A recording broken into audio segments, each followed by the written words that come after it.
ബഹുമാന്യരായ ഗുരുജനങ്ങളെ, നമ്മളൊക്കെ വർഷാവർഷം കാത്തിരിക്കുന്ന ആ സുദിനം ഇപ്പോൾ ഈ വർഷം വീണ്ടും എത്തിയിരിക്കുകയാണ്. പരമാദരണീയനായ ശ്രീ രമണചരണ തീർത്ഥ സ്വാമിജി സത്സംഗത്തിനായി അഭേദാശ്രമത്തിലേക്ക് എല്ലാ വർഷവും എന്ന പോലെ ഇവിടെ എത്തിച്ചേർന്നിരിക്കുകയാണ്. കഴിഞ്ഞ 20 വർഷത്തോളമായി ഭാഗവതം തുടർച്ചയായി പ്രഭാഷണം പരമ്പരയായി നടത്തി വരികയാണ് സ്വാമിജി. അത് ഈ കൊല്ലവും വീണ്ടും ഇത് തുടരുന്ന രീതിയിലാണ് ഇത്തവണയും ഈ സത്സംഗത്തിനായി സ്വാമിജി എത്തിയിട്ടുള്ളത്. ഈ വർഷം അഭേദാശ്രമത്തിന് മറ്റൊരു 2 പ്രത്യേകതകളുണ്ട്. നമ്മുടെ അഭേദാനന്ദ സ്വാമികൾ ഈ ആശ്രമം ആരംഭിച്ച് ഇവിടെ 24 മണിക്കൂറും അഖണ്ഡനാമ ജപം തുടങ്ങിയതിൻ്റെ 70ാം വാർഷിക ആഘോഷങ്ങൾ ഈ വർഷം മുഴുവനായി നമ്മൾ ആഘോഷിച്ചു വരികയാണ്. അതിൻ്റെ ഭാഗമായി ധാരാളം നാമജപ യജ്ഞങ്ങളും സത്സംഗങ്ങളും ഒക്കെ ഇവിടെ സംഘടിപ്പിച്ചു വരുന്നു. അതിനോടൊപ്പമാണ് ഇപ്പോൾ സ്വാമിജിയുടെ ഈ സത്സംഗവും എത്തിയിട്ടുള്ളത്. അതുപോലെ തന്നെ ഈ അഭേദാശ്രമം ചട്ടമ്പി സ്വാമികളുടെ സ്മാരകമായാണ് സ്ഥാപിച്ചിട്ടുള്ളത്. ആ ചട്ടമ്പി സ്വാമികളുടെ സമാധിയുടെ ശതാബ്ദി 100ാം വാർഷികമാണ് ഈ വർഷം ആഘോഷിക്കുന്നത്. അത് കഴിഞ്ഞ മെയ് 5-നായിരുന്നു 100ാം വാർഷികം. നാടെന്നും ആ സമാധി ആചരണം നടന്നുകൊണ്ടിരിക്കുന്ന ഈ വേളയിൽ അഭേദാശ്രമത്തിലും ചട്ടമ്പി സ്വാമി അനുസ്മരണ പ്രഭാഷണം നടത്തുന്നത് 22-ാം തീയതി രാവിലെ 10 മണിക്ക് ആദരണീയനായ ശ്രീ രമണചരണ തീർത്ഥ സ്വാമികളാണ്. അങ്ങനെ ചട്ടമ്പി സ്വാമികളുടെ ആ സമാധി വാർഷിക ആചരണത്തിനും സ്വാമിജി നമ്മെ അനുഗ്രഹിക്കുന്നുണ്ട്. അങ്ങനെ എല്ലാം കൊണ്ടും നമ്മൾ തിരുവനന്തപുരം നിവാസികളുടെ ഒരു ഭാഗ്യം, അഭേദാശ്രമത്തിൻ്റെ ഒരു സൗഭാഗ്യമാണ് എല്ലാ വർഷവും സ്വാമിജി ഇവിടെ എത്തുന്നതും ഈ സത്സംഗം നടത്തുന്നതും. സ്വാമിജിക്ക് അഭേദാശ്രമത്തിൻ്റെ പേരിൽ എല്ലാ സ്വാഗതം ആശംസിക്കുന്നു. അദ്ദേഹത്തിൻ്റെ പാതാരവിന്ദങ്ങളിൽ സാഷ്ടാംഗം പ്രണാമങ്ങൾ അർപ്പിക്കുകയാണ്. അദ്ദേഹത്തിനെ ആദരിക്കുവാൻ അഭേദാശ്രമം മഠാധിപതി കേശവാനന്ദ സ്വാമിജിയെയും പ്രസിഡന്റ് ശ്രീ ചൂടാൽ കൃഷ്ണൻ പോറ്റിയെയും ആദരപൂർവ്വം ക്ഷണിക്കുന്നു.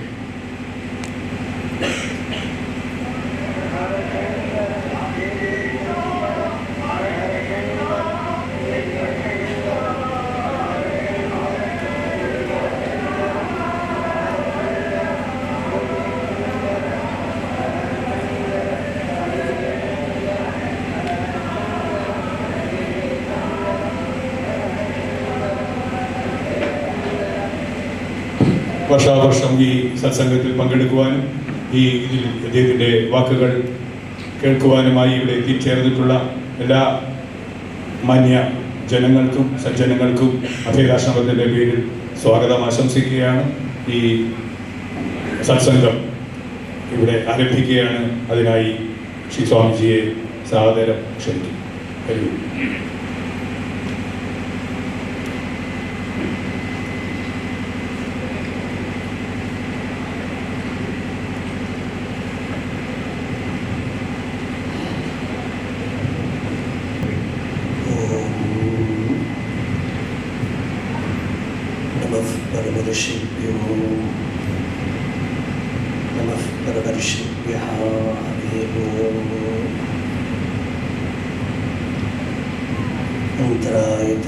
शान्तये शान्तपावनमचिन्त्यवैभवं तन्नरं वपुषि कुञ्जरं मुखे मन्महे किमपि तुन्दिलं महा गुरुर्ब्रह्मा गुरुर्विष्णु गुरुर्देवो महेश्वरः गुरुः साक्षात् परं ब्रह्म तस्मै श्रीगुरवे नमः। ईश्वरो गुरुरात्मेति मूर्तिभेदविभागिनी व्योमवद्व्याप्तदेहाय दक्षिणामूर्तये नमः।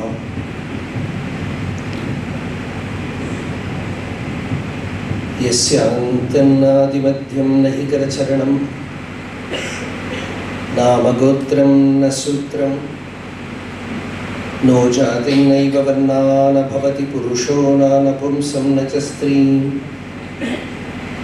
नाकारं नो विकारं न हि जनिमरणं नास्ति पुण्यं न पापं तत्त्वं नो तत्त्वमेकं सहजसमरसं सद्गुरुं तं नमामि। सदाशिवसमारम्भां शङ्कराचार्यमध्यमाम् अस्मदाचार्यपर्यन्तां वन्दे गुरुपरम्पराम्।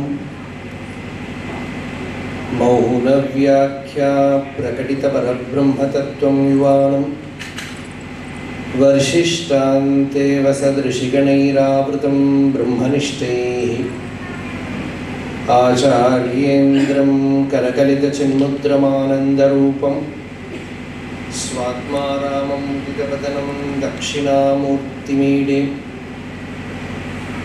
वेदान्तार्थविभासकाय यतये शान्ताय सन्न्यासिने नानावादिनगेन्द्रसङ्गपवये योगीन्द्रवन्द्याय च मोहध्वान्तदिवाकराय भगवत्पादाभिधां बिभ्रते तस्मै भाष्यकृते नमोऽस्तु सततं पूर्णाय बोधात्मने अपारसच्चित्सुखवारिराशेः यस्योर्मिमात्रं भुवनं समस्तं गुहाहितं तं रमणं गभीरं चिन्ताविहीनं हृदि चिन्तयामि। देहं मृण्मयवज्जडात्मकमहं बुद्धिर्न तस्यास्त्यतो नाहं तत्तदभावसुप्तिसमये सिद्धात्मसद्भावतः कोऽहं भावयुतः कुतो वरधिया दृष्ट्वात्मनिष्ठात्मनां सोऽहं स्फूर्तितया अरुणाचलशिवः पूर्णो विभाति स्वयं योऽन्तः प्रविश्य मम वाचमिमां प्रसुप्तां सञ्जीवयत्य किल शक्तिधरस्वधाम्ना अन्यांश हस्तचरणश्रवणत्वगादीन् प्राणान् नमो भगवते पुरुषाय तुभ्यम्।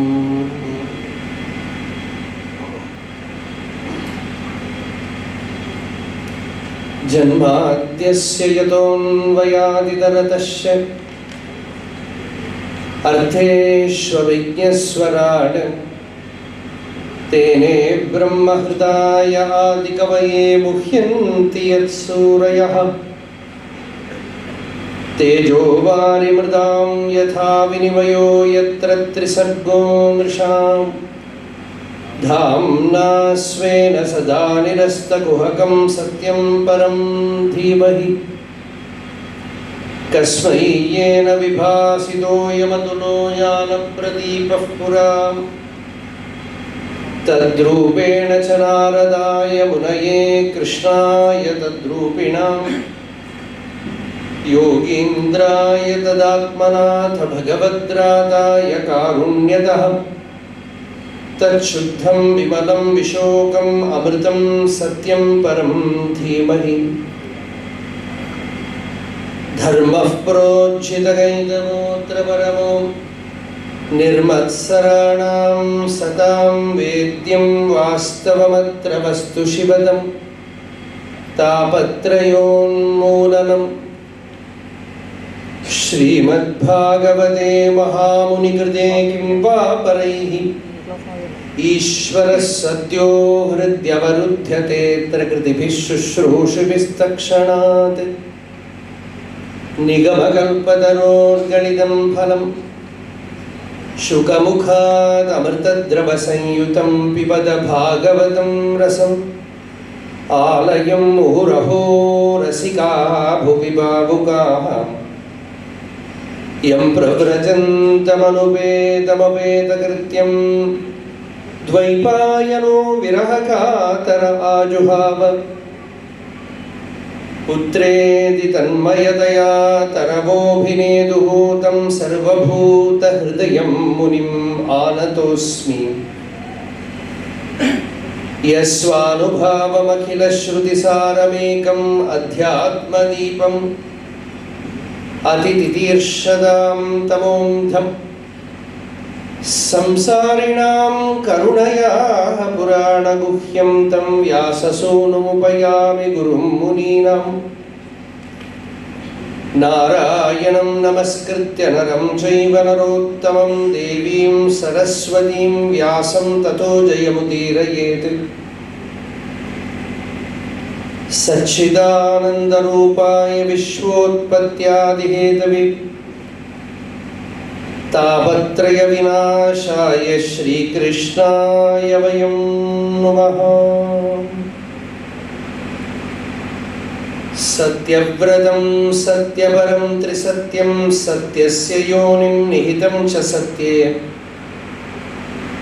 സത്യസ്യ സത്യം ഋതസത്യനേത്രം സത്യാത്മകം ത്വാം ശരണം പ്രപന്നാഃ.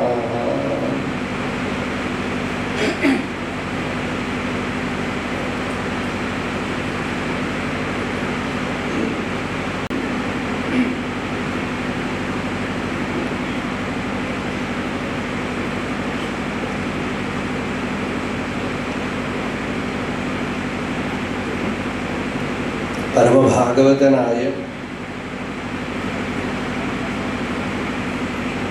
അഭേദാനന്ദ സ്വാമികളുടെ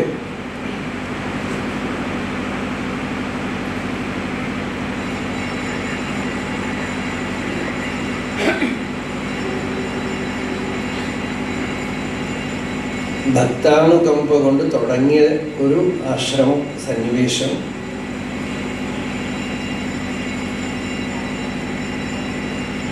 അവിടെ വളരെ വർഷങ്ങളായിട്ട്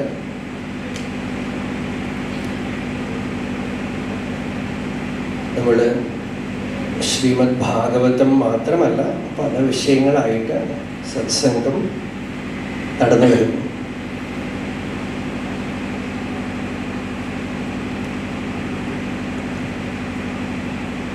വിഷയം സത്സംഗമാണ്.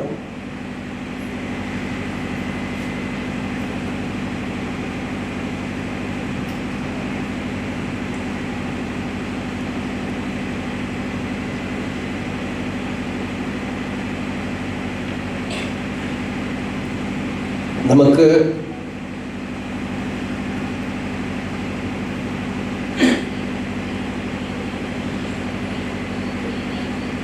സൗഖ്യമായിട്ടിരിക്കണം, സുഖമായിട്ടിരിക്കണം, അല്ലെങ്കിൽ ആനന്ദമായിട്ടിരിക്കണം.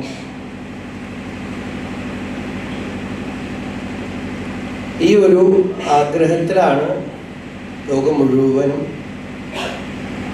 ഓടിക്കൊണ്ടിരിക്കുന്നത്.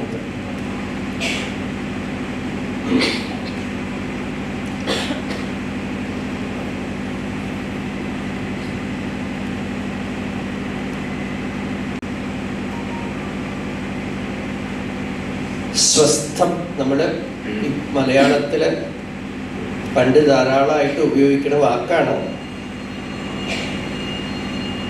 സ്വസ്ഥാണോ എന്ന് ചോദിക്കും.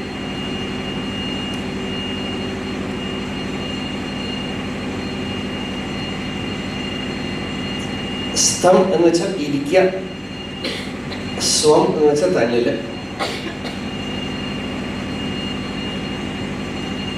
തന്നില് സൗഖ്യമായിട്ട് തന്നിലിരിക്കുക, തന്നിലല്ല ഇരിക്കണത് എന്ന് അർത്ഥമായപ്പോ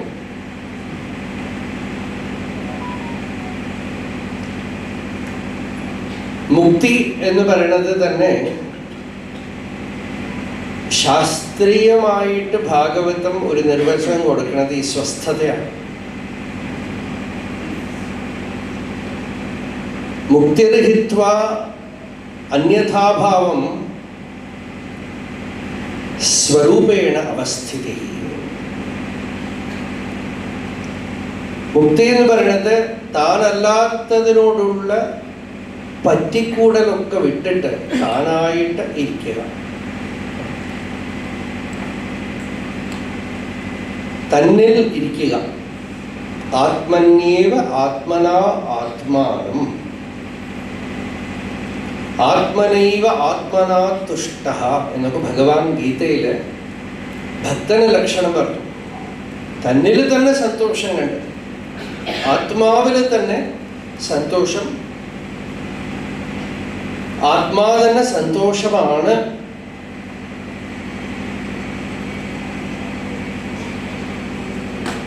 ആത്മാ തന്നെ സന്തോഷമാണ്, ആത്മാവ് തന്നെ ആനന്ദമാണ്, ശാന്തമാണ്.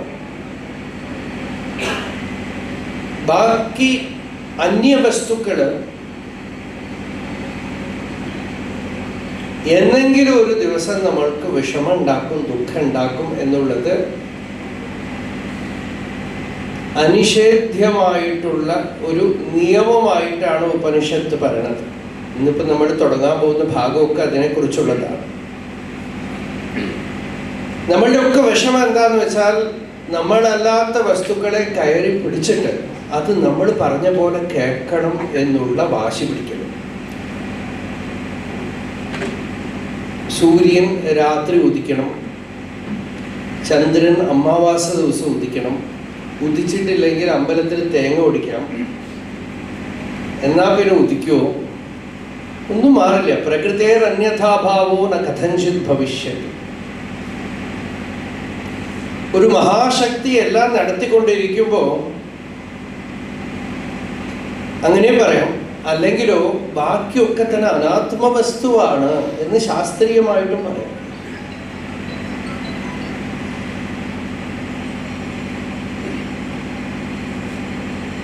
നമ്മളില് സൗഖ്യം ഇല്ലാത്ത ഒരു കാലം ഇല്ല.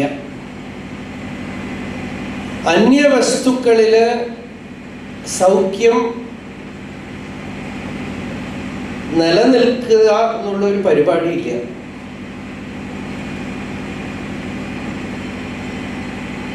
ഇത്രയാണ് വേദാന്തം എന്ന് പറയുന്നത്, ശാസ്ത്രം എന്ന് പറയുന്നത് ഒക്കെ.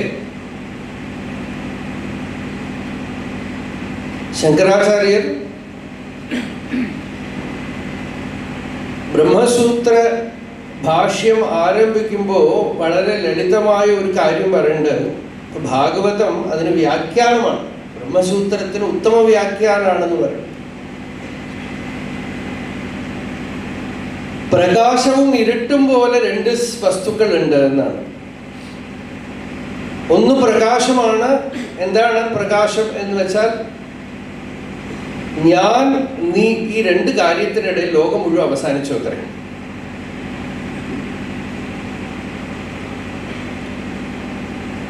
രണ്ട് അനുഭവമേ ഉള്ളൂ എന്നാണ്. ഒന്ന് ഞാൻ, മറ്റൊന്ന് നീ. എന്നുവെച്ചാൽ ഞാനല്ലാത്തതൊക്കെ. അതില് ഞാൻ എന്നുള്ളത് പ്രകാശമാണ്, സ്വയം അറിയണതാണ്. ഇന്ദ്രിയങ്ങളോ മനസ്സോ മറ്റു വസ്തുക്കളോ ഒന്നും ആവശ്യമില്ലാതെ സ്വയം പ്രകാശം. അതുകൊണ്ടാണ് ഭാഗവതം തുടങ്ങുമ്പോൾ അതിന് സ്വരാട് എന്ന് പറയും. സ്വയം രാജത്തെ, അഹമസ്മി എന്നുള്ളത് സ്വയം പ്രകാശമാണ്. അവിടെ അത് മാത്രമായിട്ടിരിക്കുമ്പോൾ ഒരു കുഴപ്പമില്ല.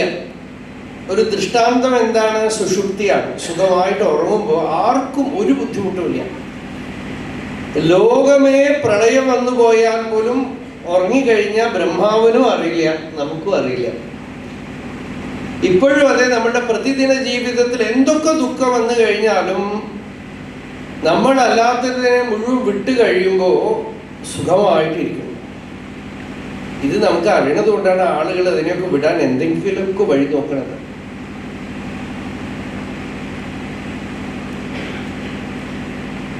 എന്തെങ്കിലുമൊക്കെ കണ്ടിട്ടോ ഡിസ്ട്രാക്ട് ചെയ്തിട്ടോ എന്തെങ്കിലുമൊക്കെ ചെയ്തിട്ട് ഒക്കെ മറക്കാൻ പറ്റുമോ നോക്കുക.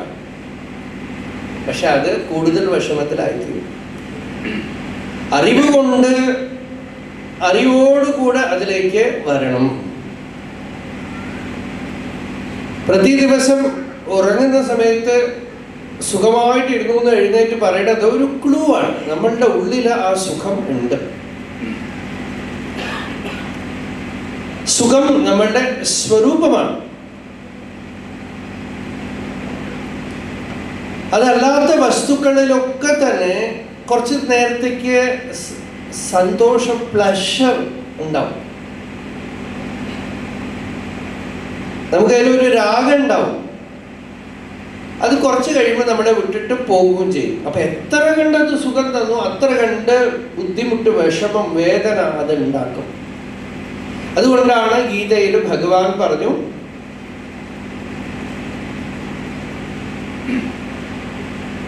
ദുഃഖയോനയേവതേ.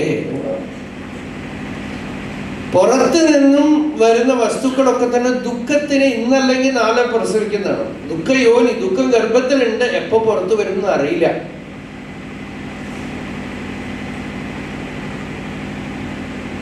അതുകൊണ്ട് ഓടുന്ന ഫാസ്റ്റായിട്ട് പോകുന്ന ട്രെയിനിനെ പിടിച്ചിട്ട് സ്റ്റേഷനിൽ നിന്ന് ഞാൻ അനങ്ങാതെ നിൽക്കണമെന്ന് നടക്കുമോ? ഒന്നിൽ ട്രെയിനിന്റെ പിടി വിടണം, അല്ലെങ്കിൽ ട്രെയിനിന്റെ ഉള്ളിൽ കയറണം, അല്ലേ? ഇതേപോലെ ഒന്നില് ലോകത്തിലെ ഉള്ളിലേക്ക് ഇറങ്ങുക, അതൊക്കെ വിഷമിപ്പിക്കുക, അല്ലെങ്കിൽ ആ പിടി വിട്ട് സ്വതന്ത്രമാവും. അധ്യാസം എന്ന് പറയാണ് വേദാന്തത്തിൽ. വെളിയിലുള്ളതിനെ നമ്മുടെ മേത്ത് കയറ്റി വെക്കുക. നമ്മൾ മലയാളത്തിൽ പച്ചയ്ക്ക് പറഞ്ഞത് വേലി കിടക്കുന്ന പാമ്പെടുത്ത് മേത്തിടരുത് എന്നാണ്. എന്നിട്ട് അത് കടിച്ചു എന്നൊന്നും പറഞ്ഞിട്ട് കാര്യമില്ല. അപ്പോ പുറത്തുള്ള ദുഃഖം, പുറത്തെന്ന് വെച്ചാൽ നമുക്ക് പുറത്ത് മാത്രമല്ല, നമ്മളുടെ ശരീരത്തിൽ തന്നെ, നമ്മളുടെ മനസ്സിൽ തന്നെ, നമ്മളുടെ ബുദ്ധിയിൽ തന്നെ വരുന്ന ദുഃഖത്തിനെ ഒക്കെ പോലും നമ്മളില് എന്റെയാണെന്ന് ധരിച്ച് വിഷമിക്കുകയാണ്. ഈ സത്യം അറിഞ്ഞു കഴിഞ്ഞാലുണ്ടല്ലോ, നിങ്ങൾ മനസ്സിനെ പോലും ഒന്നും ചെയ്യേണ്ട ആവശ്യമില്ല.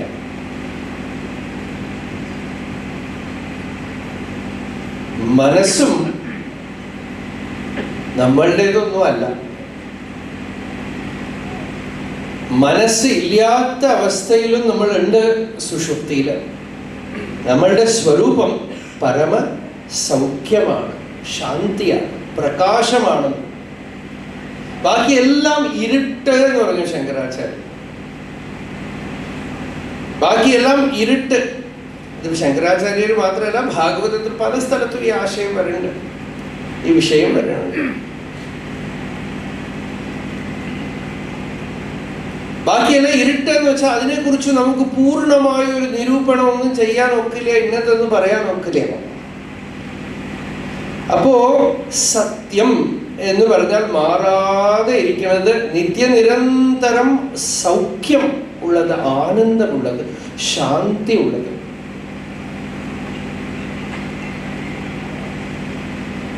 അത് നമ്മളുടെ സഹജ സ്വഭാവമാണ്, നമ്മളാണത്. അതിനെ എത്ര കണ്ട് വില കൊടുക്കുന്നു, ധ്യാനം ചെയ്യുന്നു, അനുസന്ധാനം ചെയ്യുന്നു, അത്ര കൊണ്ട് സൗഖ്യം ഉണ്ടാവും. സത്യാനുസന്ധാനരതോ വിമുക്തഃ മഹത്വമാത്മീയം ഉപൈതി ശാന്തിം. സത്യത്തിനെ അനുസന്ധാനം ചെയ്യുന്ന ആൾക്ക്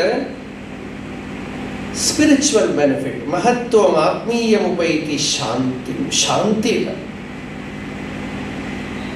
മിഥ്യാനുസന്ധാനരതസ്തു നശ്യേത്. കള്ളത്തിന്, നുണയെ കയറി പിടിച്ചിട്ട് സൗഖ്യമായിട്ടിരിക്കണം എന്ന് വെച്ചാൽ നടക്കില്ല, അത് വിഷമിപ്പിക്കും. പ്രഹ്ലാദൻ ഹിരണ്യകശിപുവിനോട് പറഞ്ഞത് ഇതാണ്, അസത്തിനെ കയറി പിടിച്ചാൽ സദാ സമുദ്വിഗ്നധിയാം അസദ്ഗ്രഹാത്. വാസ്തവമല്ലാത്തതിനെ കയറി പിടിച്ചാല് എന്നിട്ട് സൗഖ്യമായിട്ടിരിക്കണം എന്ന് പറയുമ്പോ നമ്മൾ കുറെ അതിനുവേണ്ടി പരിശ്രമിച്ചു നോക്കും, അവസാനം മനസ്സിലാവും സാധ്യമല്ല.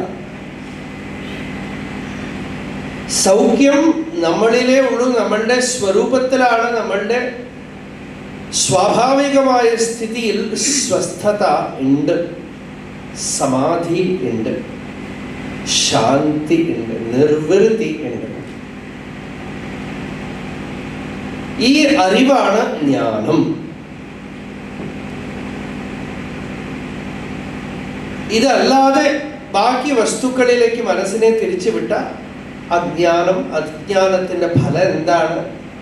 കാമം, ആഗ്രഹം, അതിൽ നിന്ന് കർമ്മം, അവിദ്യ, കാമ, കർമ്മം, ഇങ്ങനെ പോകും.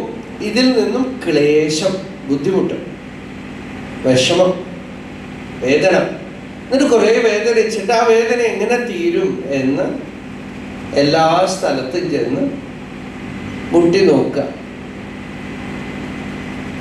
ക്ലേശ വിനാശകൻ എന്ന് ഭഗവാന് ഭാഗവത്തിൽ ഇടയ്ക്കിടയ്ക്ക് വരുന്ന പേരാണ്. നമോ നമഃ ക്ലേശ വിനാശനായ. ക്ലേശത്തിനെ ഇല്ലാതാക്കും. എങ്ങനെ ക്ലേശത്തിനെ ഇല്ലാതാക്കും എന്ന് വെച്ചാൽ ഈ ഭാഗവത ശ്രവണം ചെയ്യണം, ഗീതാശ്രവണം ചെയ്യണം, ഈ തത്വം അറിയണം, സത്സംഗത്തില് ഇരിക്കണം. അറിയോ, മരുന്ന്. സത്സംഗം എന്ന് വെച്ചാൽ മരുന്നാണ്, അധ്യാത്മമായ മരുന്നാണ്. ഈ ജ്ഞാനം അധ്യാത്മമായ മരുന്നാണ്. കുറച്ച് ഇങ്ങോട്ട് വന്നാൽ ഇനി വരുന്നവർക്ക് ബുദ്ധിമുട്ടുണ്ടാവില്ല. ഇവിടെയൊക്കെ സ്ഥലമുണ്ട്.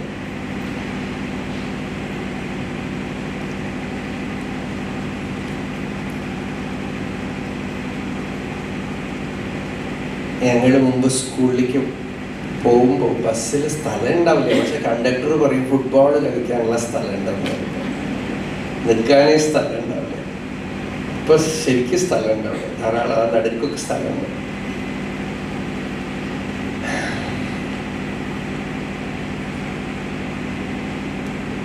അപ്പോ സത്സംഗം വലിയ ലാഭമാണ്. ഭാഗവതം പറഞ്ഞത് വലിയ രഹസ്യമെന്താണ്? സത്സംഗത്വേ നിസ്സംഗത്വം. ശങ്കരാചാര്യൻ എല്ലാവർക്കും അറിയാനായിട്ട് പണ്ട് നമ്മൾ ശാസ്ത്രം പഠിക്കുന്ന കാലത്ത് ഒരു കുട്ടി ചോദിച്ചു, ഈ ശങ്കരാചാര്യർ മലയാളിയായിട്ട് മലയാളത്തിലൊന്നും എഴുതിയില്ലല്ലോ. ഉത്തരം എന്താണെന്ന് വെച്ചാൽ അദ്ദേഹത്തിൻ്റെ കാലത്ത് ഈ മലയാള ഭാഷ ഉണ്ടായിരുന്നില്ല. മലയാള ഭാഷ വളർന്നു വന്ന ഒരു 600 വർഷമേ ആയിട്ടുള്ളൂ. പക്ഷേ ഈ ഭജഗോവിന്ദം മലയാളം പോലെ തന്നെ കേട്ടാ മനസ്സിലാവുന്നു. സത്സംഗത്വേ നിസ്സംഗത്വം. ലോകത്തിൽ കുറെ വിഷമിക്കുന്നുണ്ട്, വേദനയൊക്കെ ഉണ്ടാവുന്നുണ്ടെങ്കിൽ ഇടയ്ക്ക് ഇത്തിരി ഒന്ന് നല്ല സത്സംഗം കിട്ടിയാൽ നമ്മൾ ഇത്തിരി അങ്ങോട്ട് ഇത് കഴിഞ്ഞ് അങ്ങനെ തിരിച്ചു പോകുമ്പോൾ ഉണ്ടല്ലോ, ആ വിഷമമൊക്കെ നടക്കുമ്പോഴേക്കും ഒന്ന് വിട്ടു നിൽക്കാൻ അറിയാം. സാരല്ല. ഒരമ്മ പറയും, സ്വാമി ഈ സത്സംഗം കിട്ടിയ എൻ്റെ ഭർത്താവ് ഒരാഴ്ചക്ക് നന്നായിട്ടിരിക്കുന്നു. ഒരാഴ്ച കഴിഞ്ഞ സത്സംഗം ഇല്ലെങ്കിൽ പിന്നെയും തുടങ്ങും പഴയ പോലെ വേതാളം പോലെ മരത്തിൽ കയറാൻ തുടങ്ങും.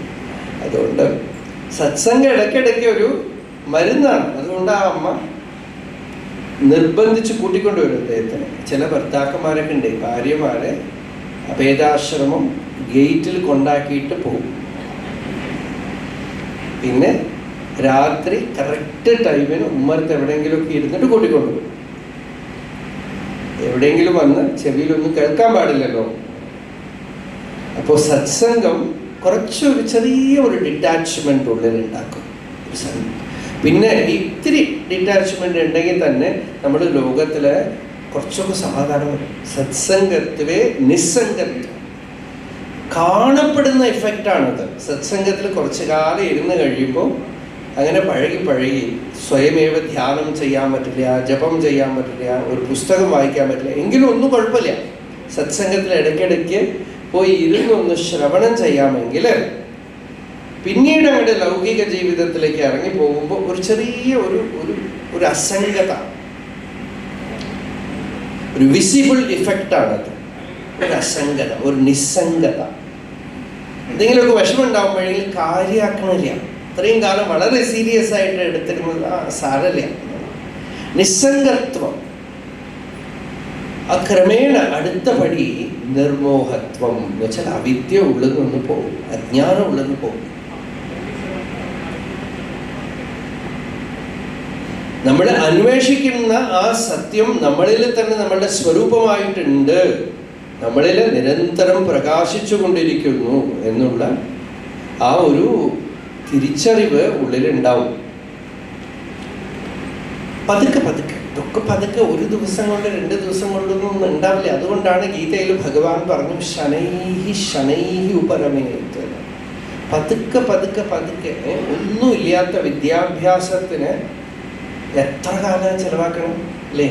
വിദ്യാഭാസം, വിദ്യാഭ്യാസമല്ല വിദ്യാഭാസം, അതിന് ഒരുപാട് വർഷങ്ങൾ, ചിലർ 10-28 വയസ്സ് വരയ്ക്കൊക്കെ പഠിക്കാം. എന്നിട്ട് എന്തായി? ഒന്നുമില്ല. പഠിച്ചു പഠിച്ചു പഠിച്ചു അവിടെ തന്നെ നിൽക്കുകയാണ്. ഒരു സംബന്ധമില്ലാത്ത വിഷയങ്ങളെ കുറിച്ചൊക്കെയാണ് പഠിക്കണത്. സത്സംഗത്തിന് അത്രയെങ്കിലുമൊക്കെ ഒരു ക്ഷമ വേണം. കുറച്ച് കുറച്ച് കുറച്ച് ഈ വിദ്യ മരുന്ന് പോലെ ഉള്ളിൽ പോകണം. പതുക്കെ പതുക്കെ ആദ്യം ഈ പറഞ്ഞ രീതിയിൽ ഫസ്റ്റ് വിസിബിൾ ഇഫക്റ്റ് ഒരു നിസ്സംഗതയാണ്. 2 കാരണത്തിലാണ് നിസ്സംഗത വരിക. ഒന്ന്, അരമണിക്കൂറോ 1 മണിക്കൂറോ മിണ്ടാതിരിക്കണം. അത് വലിയ ലാഭമല്ലേ?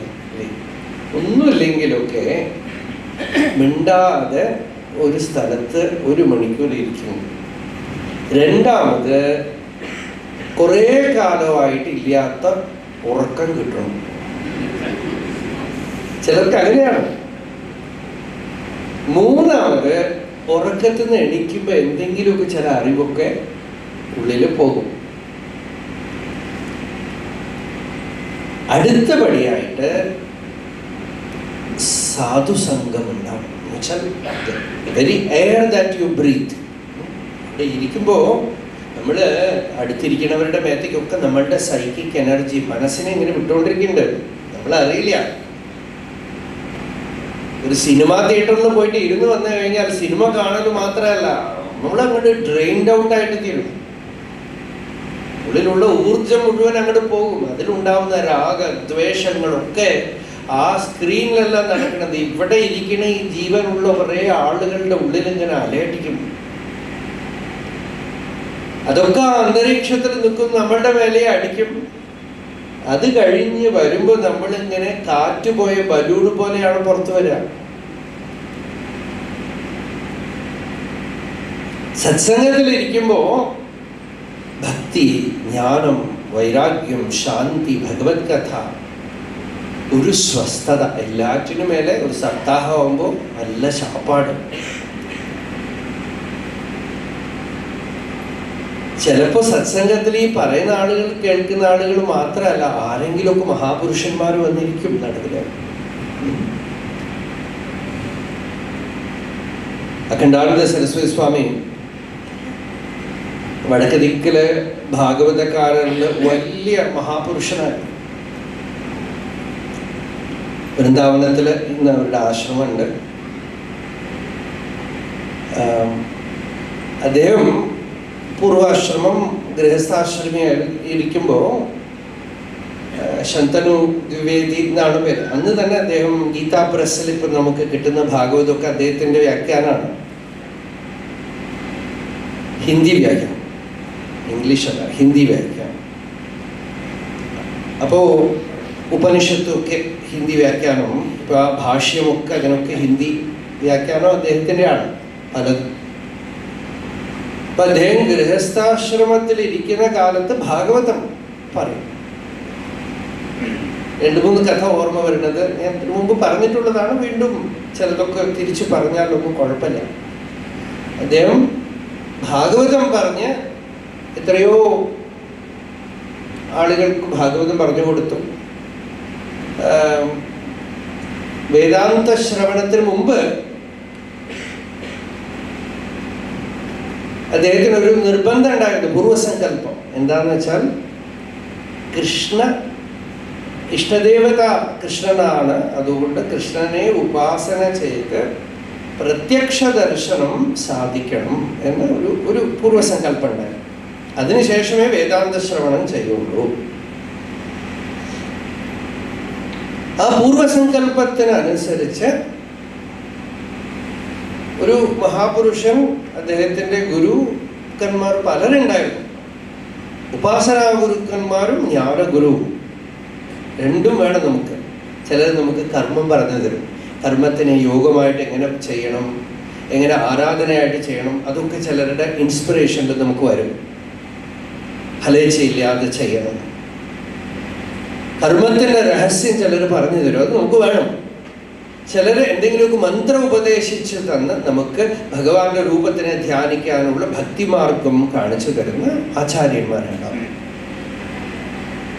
അതിലാണ് നമ്മൾ പരിപാകപ്പെടുന്നത്, ചിത്തം ശുദ്ധമാകുന്നത്. അങ്ങനെ ഒരു സ്വാമികൾ ഉപദേശിച്ച് കൃഷ്ണമന്ത്രം ജപം ചെയ്ത് ഒരുപാട് പുരസ്ചരണം എന്ന് വെച്ചാൽ അക്ഷരലക്ഷം ഒരുപാട് പ്രാവശ്യം പുരസ്ചരണം ചെയ്തു. അങ്ങനെ പുരസ്ചരണം ചെയ്ത് ഭഗവത് ധ്യാന ഫലമായിട്ട് ഭഗവാന്റെ ദിവ്യരൂപത്തിൻ്റെ ദർശനം അദ്ദേഹത്തിന് ഉണ്ടായി. അതിനുശേഷം വൃന്ദാവനത്തിൽ ഭാഗവതം പറഞ്ഞുകൊണ്ടിരിക്കുമ്പോൾ അങ്ങനെ എല്ലാവരും ഭാഗവതം ശ്രവണം ചെയ്തുകൊണ്ടിരിക്കുമ്പോൾ ഇടയിൽ പെട്ടെന്നൊരു ഇളക്കുണ്ടായി. ആളുകളുടെ ഇടയിൽ എല്ലാവരും കുറച്ച് സ്ഥലം ഒതുക്കി വിട്ടു. നടുവിൽ ഒരു മഹാപുരുഷൻ വന്നിരുന്നു, മറപ്പടിഞ്ഞ് സ്ട്രെയിറ്റ് ആയിട്ട്. അതിന് മുമ്പിൽ വന്ന് ഭാഗവത ശ്രവണത്തിന് വന്നിരുന്നു കണ്ണാനന്ദ സ്വാമി. അദ്ദേഹം തന്നെ ഇതൊക്കെ പറയുന്നുണ്ട്.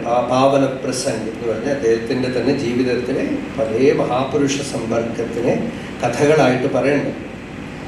അദ്ദേഹത്തിൻ്റെ ജീവചരിത്രം എഴുതാനായിട്ട് ഭക്തന്മാർ പ്രാർത്ഥിച്ചപ്പോൾ തനിക്ക് സമ്പർക്കം വന്ന മഹാപുരുഷന്മാരുടെ കഥകളൊക്കെ പറയുന്നതിൻ്റെ കൂട്ടത്തിൽ തൻ്റെ ചരിത്രം അങ്ങനെ പറഞ്ഞു വരും. അപ്പം അതിൽ ഇങ്ങനെ വന്നിരുന്നു. അപ്പോൾ അഖണ്ഡാനന്ദ സ്വാമി പറയണു, സാക്ഷാത് മഹാദേവൻ എൻ്റെ മുമ്പിൽ വന്നിരുന്ന പോലെ, ശിവൻ വന്നിരുന്ന പോലെയാണ് എനിക്ക് തോന്നിയത്.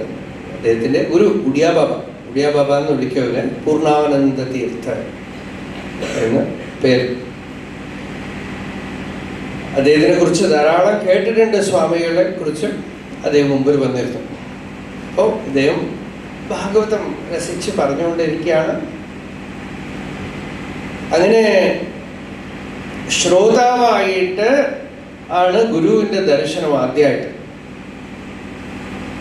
ഭാഗവതം പറഞ്ഞു കഴിഞ്ഞതുമേ നേരെ പോയി നമസ്കരിച്ചു. ഉടിയാബാബ ഇങ്ങനെ എന്തൊക്കെയോ സംസാരിച്ചു കൊണ്ടുപോയി. കൂടെ പല വേദാന്ത വിചാരം നടന്നു, പല തത്വവിചാരം നടന്നു, ഉപദേശം നടന്നു.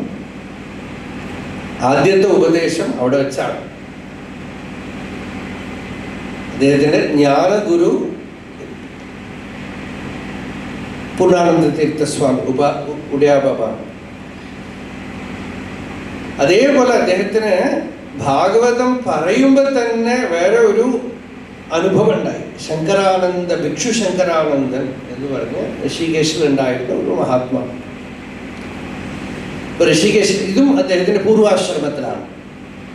ചിലരൊക്കെ പൂർവാശ്രമത്തിൽ ഗൃഹസ്ഥാശ്രമത്തിൽ ഇരിക്കുമ്പോൾ തന്നെ ജ്ഞാനികളും സാക്ഷാത്കാര സമ്പന്നരും ഒക്കെ ആയിട്ട് തീർന്ന് ചിലപ്പോൾ ഈശ്വര നിയതി കൊണ്ട് സന്യാസം എടുക്കാം, അല്ലെങ്കിൽ സന്യാസത്തിന്റെ ആവശ്യമൊന്നുമില്ല. അത് ഭഗവതാജ്ഞ കൊണ്ട് പിന്നീട് അദ്ദേഹം സന്യാസാശ്രമത്തിൽ വന്നു. അപ്പോൾ ഋഷികേശില് ഗംഗാതീരത്തില് സ്വർഗാശ്രമം സൈഡില് ഈ ഭിക്ഷു ശങ്കരാനന്ദ സ്വാമി ഉണ്ടായിരുന്നു. അപ്പോൾ ഋഷികേശിൽ ഇദ്ദേഹം അന്വേഷിച്ച് ആരെങ്കിലും മഹാപുരുഷന്മാരുണ്ടോ എന്നൊക്കെ അന്വേഷിച്ച് പരമവിരക്ത മഹാത്മാ. നമുക്ക് മഹാത്മാ എന്ന് പറയുമ്പോൾ ചിലപ്പോൾ ജ്ഞാനികൾ വലിയ മഠാധിപതികളായിരിക്കാം, സമൃദ്ധമായിട്ടിരിക്കാം. ഇത് വിരക്ത സാധു.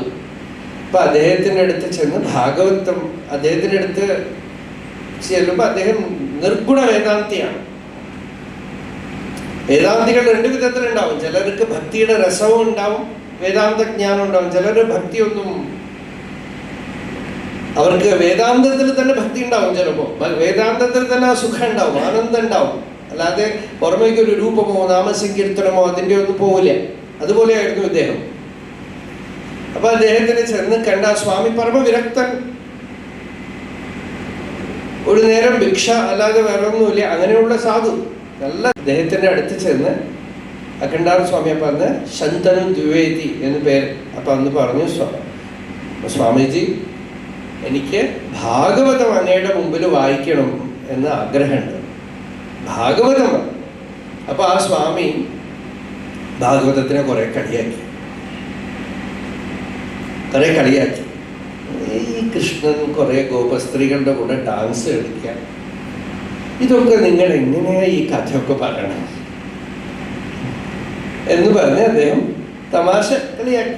അദ്ദേഹം നിസ്സംഗനാണ്, അദ്ദേഹത്തിന് ഇതുകൊണ്ട് ദോഷമൊന്നുമില്ല, അദ്ദേഹം കുറച്ച് തമാശ കളിയാക്കി. അപ്പോ അഖണ്ഡാനന്ദ സ്വാമി പറഞ്ഞു, സ്വാമിജി അങ്ങയ്ക്ക് വേണ്ടിയല്ല, എനിക്ക് വേണ്ടി അങ്ങയുടെ മുമ്പിൽ എനിക്ക് ഭാഗവതം പറയണം. ദിവസം ഇവിടെ വന്ന് കുറച്ചു നേരം ഇരിക്കാമല്ലോ, അതിനുവേണ്ടി ഞാൻ കുറച്ച് ഭാഗവതം വായിച്ച് അർത്ഥം പറയാം.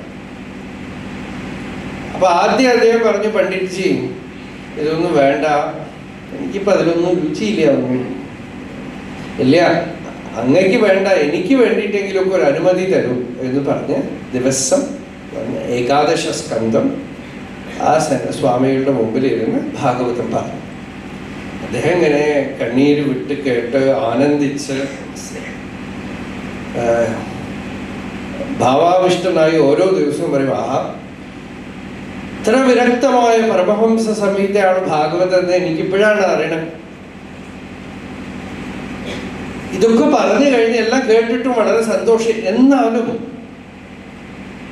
മറ്റേ കഥകളൊക്കെ എന്തിനാ, ഇതിപ്പോ ഇത്രയും സുവ്യക്തമായ ജ്ഞാനം പ്രകാശിപ്പിച്ചിരിക്കണു.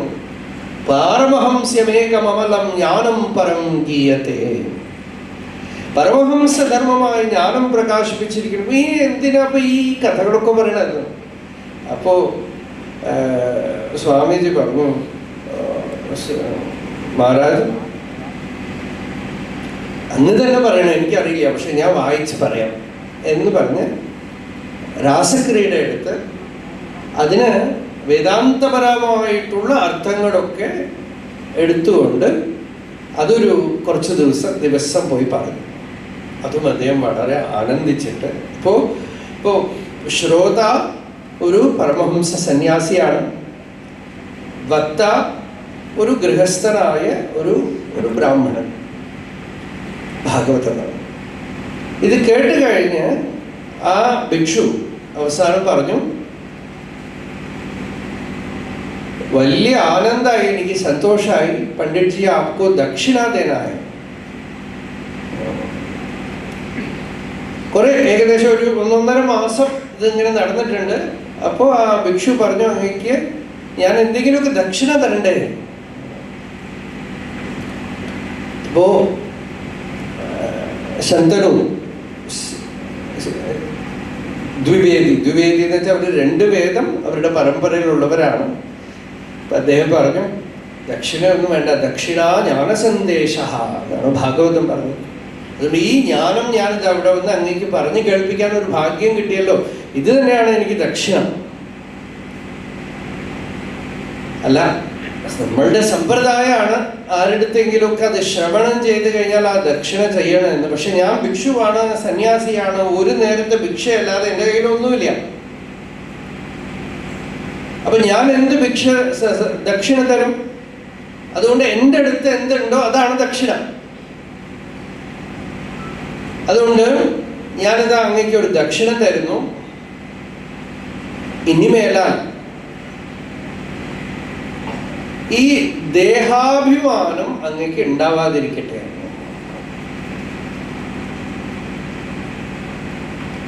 അഖണ്ഡാനന്ദ സ്വാമി പിന്നെ പറഞ്ഞു, നിങ്ങൾ വിശ്വസിച്ചാലും ശരി, വിശ്വസിച്ചില്ലെങ്കിലും ശരി, അപ്പൊ വീണുപോയി.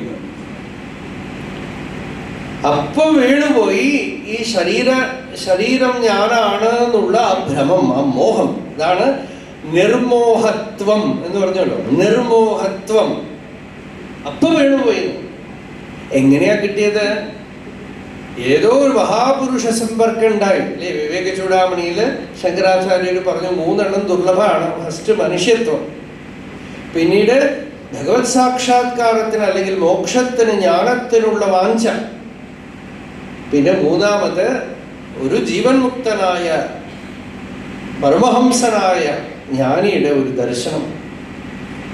ഇപ്പൊ ഇത് 3ാമത്തുള്ളത് ഇങ്ങനെ അടുത്ത് കിട്ടിയപ്പോ വളരെ ലാഘവത്തോടുകൂടെ ദേഹാഭിമാനം അങ്ങോട്ട് വീണുപോയി. നിർമോഹത്വം. നിർമോഹത്വേ നിശ്ചലതത്വം. ഈ നിശ്ചലതത്വം കുറച്ച് കാലാവും. ചിലപ്പോൾ നമ്മളുടെ പ്രാരബ്ധമൊക്കെ കഴിയണം, നമ്മളുടെ കെട്ടുകളൊക്കെ അഴിഞ്ഞു പോകണം. മുമ്പ് ഉണ്ടാക്കി വെച്ച കുറേ നൂലാമാലകൾ ഉണ്ടാവും, അതൊക്കെ അഴിയാനാണ് ഗീതയിൽ ഭഗവാൻ ശനൈഹി ശനൈഹി ഉപരമേത് എന്ന് പറഞ്ഞത്. അമേരിക്കയിലെ ചില ആളുകളൊക്കെ നമ്മളുടെ സത്സംഗമൊക്കെ കേട്ടിട്ട് പലരും വരും. അപ്പൊ തീരുമാനിക്കും അവർ ഇനി നമ്മുടെ നാട്ടിലേക്ക് വരികയാണെന്നൊക്കെ. പക്ഷെ എളുപ്പത്തിലൊന്നും വരാൻ പറ്റില്ല. തീരുമാനിച്ച് കുടുംബമൊക്കെ ഇങ്ങോട്ട് വന്നു കളയും. അവർക്ക് അവിടെ കുറെ വീട് വാങ്ങിച്ചിട്ടുണ്ടാവും, എന്തൊക്കെ ഉണ്ടാവും, ആ കെട്ടുകളൊക്കെ അഴിക്കണം, അതിനൊക്കെ പൈസ കൊടുക്കണം, എല്ലാം ചെയ്യണം. ഇതാണ് പ്രാരബ്ധം. ഈ പ്രാരബ്ധം തീർക്കാൻ തീരുമാനിച്ചാലും കുറച്ചു കാലം കൂടെ ആവും. അതുപോലെ ഈ അറിവ് വന്നു കഴിഞ്ഞാലും നിശ്ചലമാവാൻ എന്ന് വെച്ചാൽ മനസ്സിലുള്ള ഈ റെസ്റ്റ്ലെസ്നെസ് ഒക്കെ പോയി, ചിലരൊക്കെ കുറച്ച് ദിവസം ധ്യാനിക്കുമ്പോഴൊക്കെ ഒരു സുഖം ഉണ്ടാവും, കുറച്ച് അറിവ് വരുമ്പോൾ നല്ല തെളിച്ചുണ്ടാവും. പലരുടെയും കംപ്ലൈന്റ് എന്താണെന്ന് വെച്ചാൽ അതങ്ങോട്ട് ശരിയാവും, മുഴുവൻ അങ്ങോട്ട് ആവണില്ല, സുഖമാവണില്ല. ഇത് പെട്ടെന്ന് അങ്ങോട്ട് കാക്കിയിരിക്കുമ്പോഴേക്കും തേങ്ങ വീഴുന്ന പോലെ, പനമ്പഴം വീഴുന്ന പോലെ നടക്കും. ശനൈഹി ശനൈഹി ഉപരമേത്. A withdrawal takes time, gradual. ജ്ഞാനം പെട്ടെന്നാണ്. പക്ഷേ നമ്മുടെ ശരീരത്തിൻ്റെയും മനസ്സിൻ്റെയും കെട്ടുപാടുകളൊക്കെ അതാത് സ്ഥലത്ത് ഇരിക്കാൻ, വിട്ടുപോവാൻ ചിലപ്പോൾ കുറച്ച് കാലം ആവാം. ഈ ധർമ്മങ്ങളെയൊക്കെ പറയുകയാണ് ശാസ്ത്രത്തിൻ്റെ ചുമതല. നമ്മൾ ഇതൊന്നും ലോകത്തിൽ തെരഞ്ഞിട്ട് കിട്ടാത്ത കാര്യങ്ങളായതുകൊണ്ട് എല്ലാവർക്കും പഠിച്ചൊന്നും മനസ്സിലാക്കാൻ പറ്റില്ല എന്നുള്ളത് കൊണ്ടും പരമവേദാന്ത വിജ്ഞാനം ഭാഗവതത്തിലെ കഥകളൊക്കെ പറഞ്ഞ്, ഭഗവത് കഥകളും മഹാപുരുഷ ചരിത്രവും ഒക്കെ പറഞ്ഞ് ഇങ്ങനെ അതിനകത്ത് ഇങ്ങനെ കൊണ്ടുവന്ന് വെക്കുകയാണ് വലിയ വലിയ കാര്യങ്ങൾ. ഭാഗവതത്തിലെ പരമഹംസ സംഹിത എന്നാണ് ഭാഗവതത്തിന് പേര്. പരമഹംസന്മാരുടെ എന്നുവെച്ചാൽ ജീവൻ മുക്തന്മാരുടെ ചരിത്രമാണ്, കഥയാണ്. പാരമഹംസ്യമേകം അമലം ജ്ഞാനം പരം ഗീയത്തെ. പാരമഹംസ്യമായ ജ്ഞാനം, പരം ജ്ഞാനം, ഏറ്റവും ഉയർന്ന ജ്ഞാനം, അതാണ് ഭാഗവതത്തിലെ വിഷയം എന്ന് പറഞ്ഞു. ആ ജ്ഞാനം വേണമെങ്കിലോ ഭക്തി വേണം, വൈരാഗ്യം വേണം. അതുകൊണ്ട് ഭക്തി ജ്ഞാന വിരാഗാണാം സ്ഥാപനായ പ്രകാശിതം.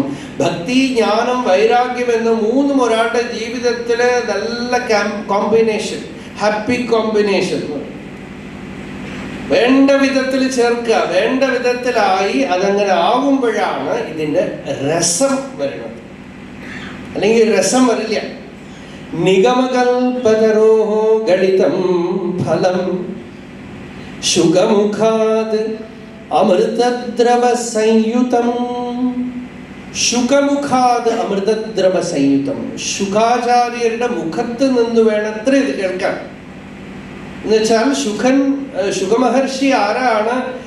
ഒരു ജീവൻ മുക്തൻ, ബ്രഹ്മനിഷ്ഠൻ, പരമഹംസൻ. അങ്ങനെയുള്ള ശുകാചാര്യരുടെ മുഖത്ത് നിന്ന് ആരെങ്കിലും ഒന്നും പറഞ്ഞാൽ പറ്റില്ല എന്നാണ്. അതാണ് പരീക്ഷത്തിന് ഭാഗവതം പറഞ്ഞു, ജ്ഞാനേന വയ്യാസക്കി ശബ്ദിതേന എന്ന്. വേറെ ആരുടെയെങ്കിലും ശബ്ദത്തിൽ കേട്ടാൽ പറ്റില്ല അത്ര.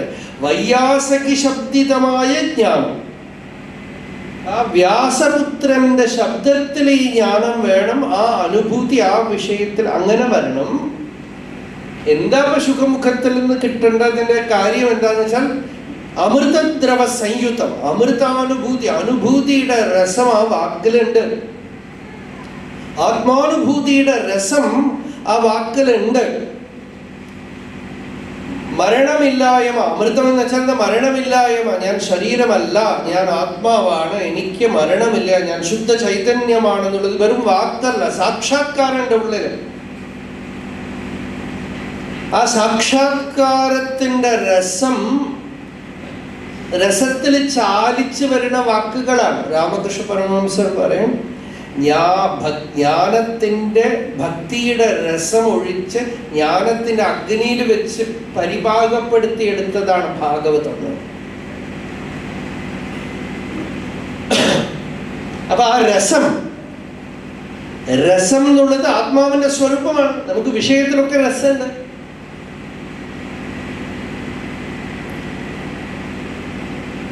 വിശന്നിട്ട് ഒരു ചാപ്പാട് കഴിക്കുമ്പോൾ ആളുകൾക്ക് രസമുണ്ട്.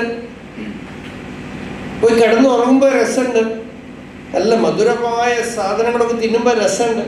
രസം ആത്മാവിലാണ്, വെളിയില് വിഷയത്തിലല്ല. ഒരു ഹിന്ദി ദോഹയുണ്ട്,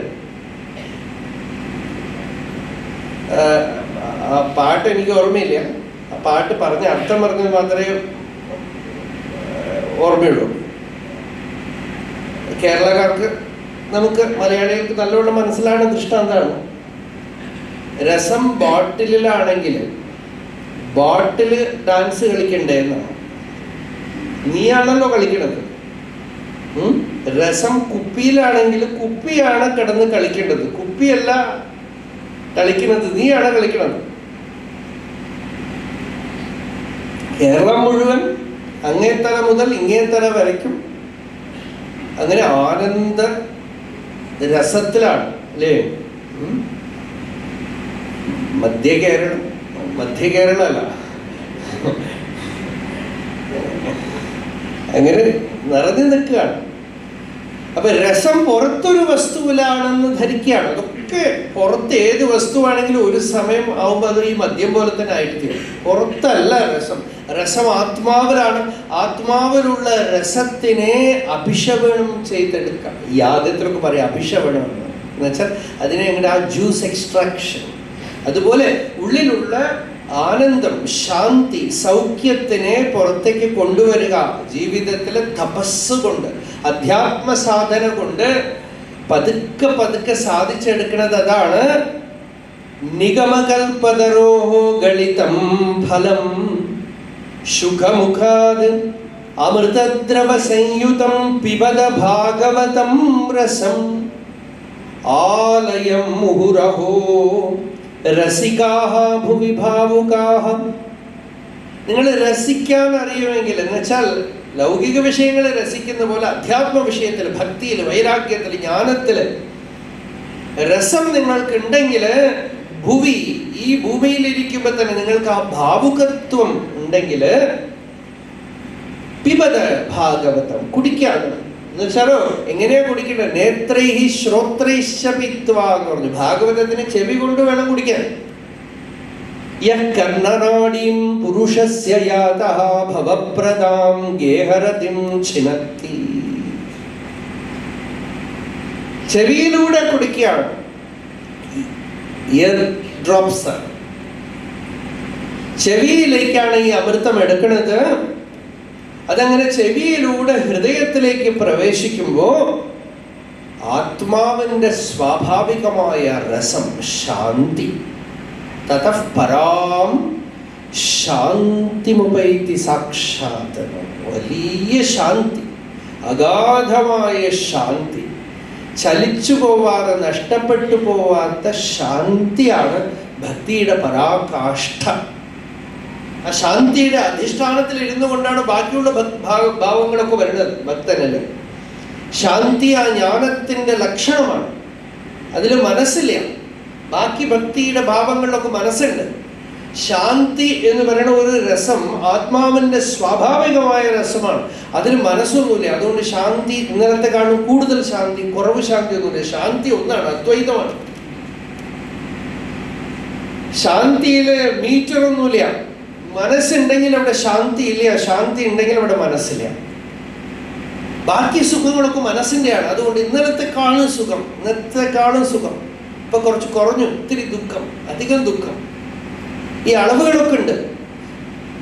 മേയം ആണത്. ഇവിടെ മനസ്സില്ലാത്തത് കൊണ്ട് ശാന്തി എന്നുള്ളത് ആത്മാവിന്റെ സ്വരൂപമാണ്, സ്വഭാവമാണ്.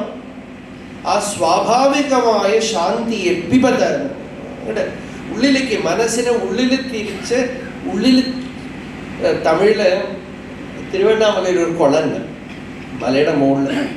അത് അധികം ആരും കണ്ടിട്ടില്ല ആ കുളം. രമണ മഹർഷി പറഞ്ഞ് മാത്രമേ അറിയുള്ളൂ. വെള്ളം കിട്ടാതാകുമ്പോൾ നല്ല വേനൽ. ഇപ്പോഴൊക്കെ തിരുവണ്ണാമലയിൽ കാടും മലയൊക്കെ ഉണ്ട്, കാടൊക്കെ ഉണ്ട്. ഒരു 25 വർഷം മുമ്പ് ഒരു മല ഉണ്ടാവില്ല മലയിൽ.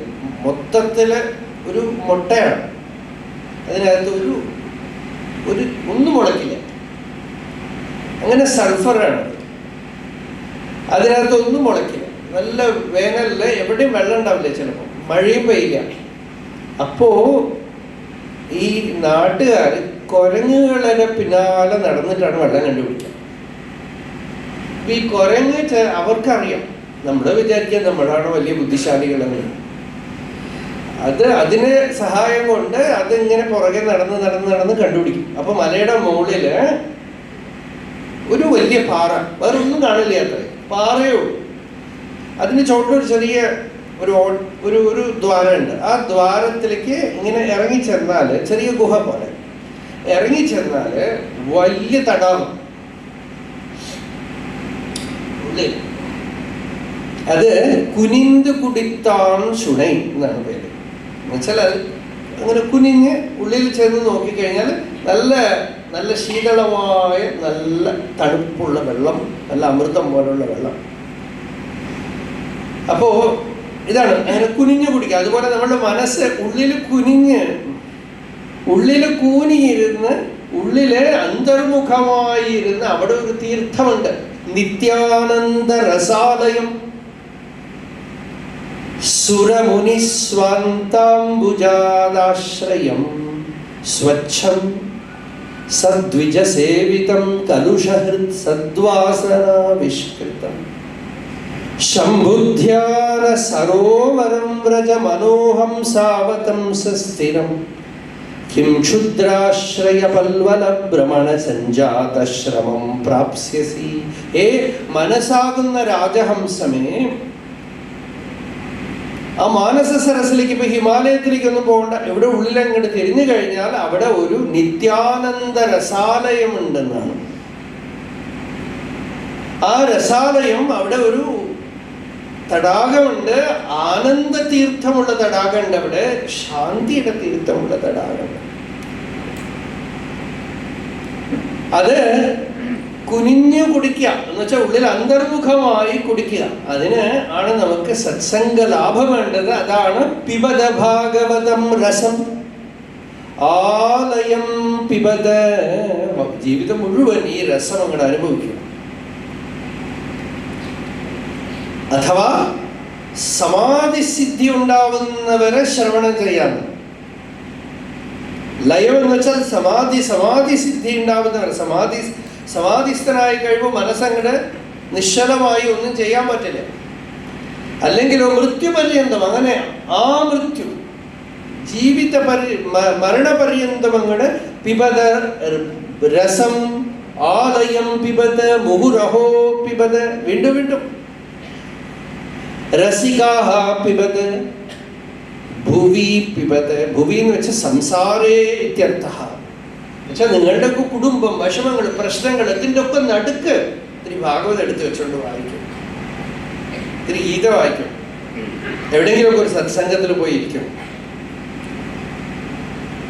ഇനിയിപ്പോ പറയാൻ പോണ്ട നമ്മുടെ കഥ. ഇതില് ഭഗവാൻ പ്രിയവ്രതന്റെ അടുത്ത് പറയുന്നുണ്ട്, എളുപ്പത്തിലൊന്നും കുടുംബത്തിനെ വിട്ടിട്ട് സംസാരത്തിനെ വിട്ടിട്ട് പോകരുതെന്നാണ്. സമയമാകുമ്പോൾ നടക്കണം, അതിന് മുമ്പ് നടക്കരുത്. കാരണം സംസാരികൾക്ക് സത്സംഗത്തിൽ ഉണ്ടാവുന്ന അത്ര രസം സന്യാസികൾക്ക് ഉണ്ടാവില്ല.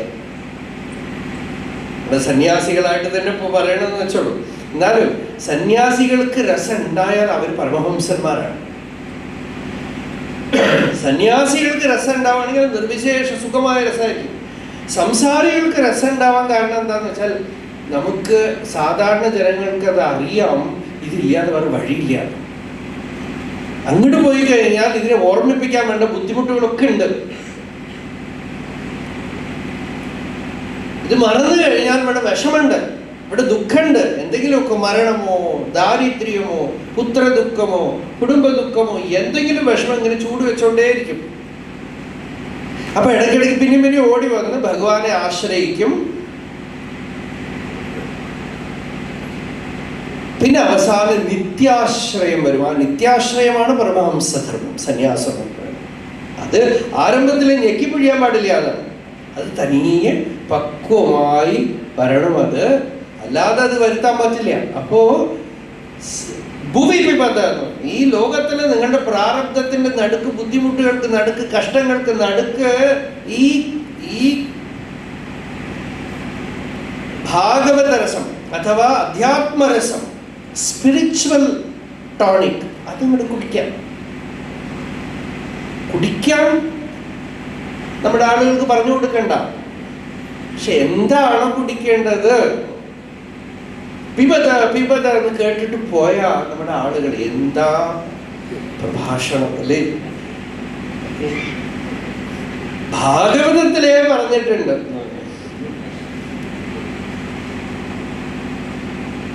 ഒരാള് സ്വാമി രാമതീർത്ഥന ഒരു കഥ പറയും. ഒരു മുസ്ലിം ഒരാള് കുടിച്ചു.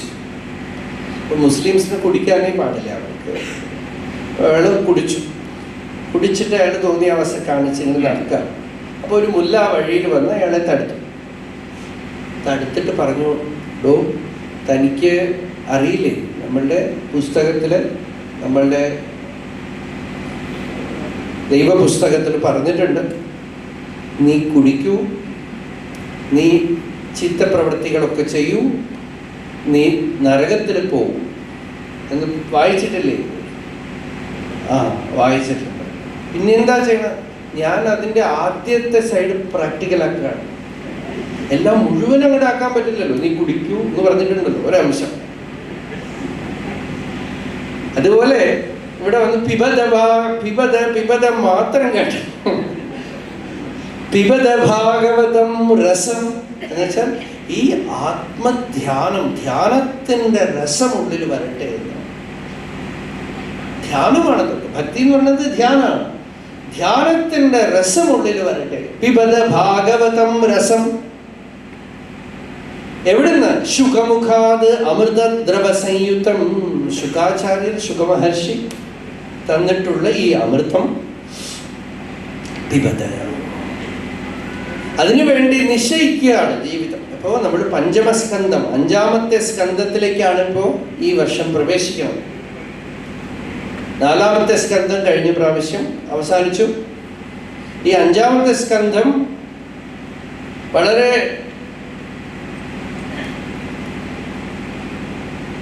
ഗംഭീരമായ കഥകൾ കുറെ ഉണ്ട്. പിന്നീടൊക്കെ നരകവർണ്ണനയും ഭൂഗോളവർണ്ണനയും ഖഗോളവർണ്ണനയും ഒക്കെയാണ്. എന്തായാലും ഇതൊക്കെ തന്നെ ഒരു തരത്തിലൊരു ട്രീറ്റ്മെന്റ് പോലെയാണ്. 4ാം സ്കന്ധത്തില് ഉത്താനപാദന്റെ കഥ പറഞ്ഞു. അവരുടെ ഉത്താനപാദൻ, പ്രിയവ്രതൻ എന്ന 2 സഹോദരന്മാർ. അതിലിപ്പോ പ്രിയവ്രതന്റെ കഥയാണ് ഈ 5ാം സ്കന്ധത്തില് പരീക്ഷിത്ത് ശുഖബ്രഹ്മ മഹർഷിയുടെ അടുത്ത് ചോദിക്കുന്നത്. അതിനു മുമ്പ് വിദുരനും മൈത്രേയനും കൂടിയുള്ള സംവാദമാണ്. ഇതിന്റെ നടുക്കുകൂടി വന്നു ആ കഥ, വിദുര മൈത്രേയ സംവാദം. ഇതൊക്കെ ഭാഗവതത്തിന്റെ ഒരു സമ്പ്രദായമാണ്. ആരോ 2 മഹാത്മാക്കൾ കണ്ടു. ഇപ്പൊ ഞാനിപ്പോ കഥ പറഞ്ഞുകൊണ്ടേ വന്നു. അഖണ്ഡാനന്ദ സ്വാമി, അങ്ങനെ ഭിക്ഷു ശങ്കരാനന്ദൻ, ഇതൊക്കെയാണ് ഭാഗവതം. അതിൻ്റെ ഇടയിൽ കൂടെ നമുക്ക് ആ മഹാപുരുഷന്മാരുടെ ദർശനം ഉണ്ടാവും. ഉള്ളിൽ നമ്മളുടെ ഭാവലോകത്തിൽ ആ ദർശനം ഉണ്ടാവും. അവരെയൊക്കെ നമ്മൾ മുമ്പിൽ കാണും. അതാണ് ഇതിന്റെ പർപ്പസ്. അപ്പോ ഭാവസത്സംഗമാണത്. അപ്പൊ ഈ 5ാമത്തെ സ്കന്ധം ആരംഭിക്കുമ്പോൾ പ്രിയവ്രതന്റെ കഥയെക്കുറിച്ച് പരീക്ഷിച്ച് ചോദിക്കുകയാണ്. ശുഖബ്രഹ്മ മഹർഷി അത് പറഞ്ഞില്ല, പക്ഷേ ഈ കഥ പരീക്ഷിത്ത് കേട്ടിട്ടുണ്ട്. അപ്പൊ പരീക്ഷിത്ത് ചോദിക്കുകയാണ്, പ്രിയവ്രതോ ഭാഗവത ആത്മാരാമ കഥം മുനി ഗൃഹേ അരമതയന്മൂല കർമ്മബന്ധ പരാഭവ. 4 സ്കന്ധം ഭാഗവതം കേട്ടതുകൊണ്ട് നല്ല വേദാന്ത ജ്ഞാനം ഉള്ളിൽ ഉണ്ടായിക്കഴിഞ്ഞു പരീക്ഷത്തിൽ എന്നുള്ളത് ഈ ചോദ്യത്തിൽ നിന്ന് മനസ്സിലാക്കും. എന്താ ചോദ്യം എന്ന് വെച്ചാൽ, ഹേ ഭഗവാനെ, ഉത്താനപാദന്റെ കഥ എന്ന് പറഞ്ഞു. അതൊരു സാധാരണ കഥയാണ്. ആ ഉത്താനപാദന്റെ കുട്ടികളാണ് ധ്രുവനും ഉത്തമനും ഒക്കെ. ആ ധ്രുവന്റെ വംശം, ധ്രുവന്റെ ചരിത്രമൊക്കെ പറഞ്ഞു. ധ്രുവചരിത്രം നമ്മൾ എല്ലാ ഭാഗവത സപ്താഹത്തിലും ഞങ്ങൾ പറയാൻ വിട്ടുപോയാൽ നിങ്ങൾ പറയും, ധ്രുവചരിത്രം വിട്ടു എന്ന് പറയും. അപ്പോ ഇവിടെ പ്രിയവ്രതന്റെ കഥ ചോദിക്കുകയാണ്. പ്രിയവ്രതന്റെ കഥയിൽ ഒരു ചോദ്യം ചോദിക്കുകയാണ് പരീക്ഷിത്ത്. ഞാൻ കേട്ടിട്ടുണ്ട്, ഈ പ്രിയവ്രതൻ കുട്ടിക്കാലത്ത് തന്നെ നാരദ മഹർഷിയുടെ സമ്പർക്കത്തിൽ വന്ന് ആത്മജ്ഞാനിയായിട്ട് തീർന്നു. ആത്മജ്ഞാനികൾ പൊതുവെ പരമഹംസന്മാരാണ്, സന്യാസികളാണ്. പക്ഷെ ഇദ്ദേഹം പിന്നെ എങ്ങനെ ഗൃഹസ്ഥാശ്രമത്തിൽ പ്രവേശിച്ചു? ഇദ്ദേഹം എങ്ങനെ കുടുംബിയായിട്ട് ഇരുന്നു? എന്താണെന്ന് വെച്ചാൽ ഈ ഗൃഹസ്ഥാശ്രമത്തിൽ ഇരുന്ന് കഴിയുമ്പോൾ തന്നെ കർമ്മബന്ധ പരാഭവ, കർമ്മത്തിന്റെ പല വിധത്തിലുള്ള കെട്ടുകൾ വരും. പരാഭവം എന്ന് വെച്ചാൽ ഭഗവാനെ മറന്നുപോകും, എന്ന് വെച്ചാൽ ആത്മാവിനെ മറന്നുപോകും. ആത്മസ്വരൂപം അറിഞ്ഞാലും പുറത്തുള്ള വസ്തുക്കളുടെ ബലം കൊണ്ട് കുറച്ചു നേരത്തേക്ക് ഈ സിനിമ കണ്ടു കഴിഞ്ഞാൽ അതിൻ്റെ ഉള്ളിൽ ഉണ്ടാവില്ലേ? ഒരുപാട് നേരമൊന്നും നിൽക്കില്ലേ എന്ത് സിനിമ കണ്ടാലും അല്ലേ? പക്ഷേ അത് കണ്ടു കഴിയുമ്പോൾ കുറച്ച് നേരത്തേക്ക് അതിൻ്റെ ഇമ്പാക്റ്റ് ഉണ്ടാവും. ചിലർ ഒരുപാട് ഐഡന്റിഫൈ ചെയ്യും. നിങ്ങൾ കുട്ടിക്കാലത്ത് നമ്മുടെ ഗ്രാമത്തിനടുത്തൊരു തിയേറ്റർ ഉണ്ട്, ഇപ്പോഴും ഉണ്ട്, ഇപ്പോൾ ഓടുണ്ടോയെന്ന് അറിയില്ല. അന്നൊക്കെ ഈ ഓല വെച്ച് കെട്ടിയതാണ്. അപ്പം അതിൽ ഈ സിനിമ ഇങ്ങനെ തമിഴ് സിനിമകൾ ഇങ്ങനെ വന്നുകൊണ്ടിരിക്കും. അപ്പം നമ്മുടെ കുട്ടിക്കാലത്ത് ഞങ്ങളെയൊക്കെ കൂട്ടിക്കൊണ്ടുപോയാൽ നമ്മളെക്കാളും വയസ്സിന് ഒരു 2 വയസ്സ് 3 വയസ്സ് ചെറിയൊരു പയ്യൻ, നമ്മുടെ പൂർവാശ്രമത്തിലുള്ള കുടുംബത്തിലെ ഒരു കുട്ടി, അയാൾക്ക് കണ്ടു കഴിഞ്ഞാൽ അയാൾ ആ സിനിമയിൽ കാണുന്ന ആളായിട്ട് മാറിക്കളയും. ഒരിടത്ത് പിടിച്ചിരുത്താൻ പറ്റില്ല, എണീറ്റ് അങ്ങോട്ട് ഓടിക്കളയും. ഓടിയിട്ട് അവിടെ അടിക്കുമ്പോൾ ആ മുമ്പിലിരിക്കുന്ന ആളെ ആ തലയിലൊക്കെ ചിലപ്പോൾ അടിച്ചിടും, ഇടിച്ചു കളയും. ഇപ്പോ ഇത് കുട്ടി കാണിച്ചാൽ കുഴപ്പമില്ല അല്ലേ? വലിയ ആളുകൾ കാണിച്ചാൽ എന്ത് ചെയ്യും? നമ്മളൊക്കെ ചെയ്യുന്നത് അതാണ്. ഈ സിനിമ കണ്ടിട്ട് അതൊക്കെ സീരിയസ് ആയിട്ട് എടുത്തിട്ട് ഇത് മുഴുവൻ സിനിമയാണ്, ജീവിതം മുഴുവൻ മൊത്തത്തിലൊരു സിനിമയാണ്. ആ സിനിമയെ മുഴുവൻ സീരിയസ് ആയിട്ട് എടുത്ത് ഭാവനയിൽ കൊണ്ടുവന്ന് കളിച്ച് സിനിമയ്ക്കനുസരിച്ച് നൃത്തം ചെയ്യാണ്. ഇപ്പോൾ അത് കാണിക്കണ പോലെയൊക്കെ നമ്മൾ കാണിക്കുകയാണ്. വൃത്തി സാരൂപ്യം എന്ന് പതഞ്ജലി പറഞ്ഞു, അധ്യാസം എന്ന് വേദാന്തികൾ പറഞ്ഞു, യോഗികൾ പറഞ്ഞു വൃത്തി സാരൂപ്യം എന്ന്. വേദാന്തികൾ അതിൻ്റെ സയൻസ് പറഞ്ഞു, യോഗികൾ അതിൻ്റെ പ്രാക്ടിക്കൽ ഫോമാറ്റ് പറഞ്ഞു. യോഗികൾ പറഞ്ഞു എന്താണെന്ന് വെച്ചാൽ you identify with some thought, some emotion. വെളിയിൽ നടക്കുന്നതിന് സീരിയസ് ആയിട്ട് എടുത്തു, അതാണ് അധ്യാസം. ഉള്ളിൽ എന്തുണ്ടായി അതിനനുസരിച്ചുള്ള ഭാവങ്ങൾ വികാരങ്ങളൊക്കെ വന്നു, അതുമായിട്ട് അങ്ങോട്ട് താതാത്മ്യപ്പെട്ടു പോയി, വൃത്തി സാരൂപ്യം.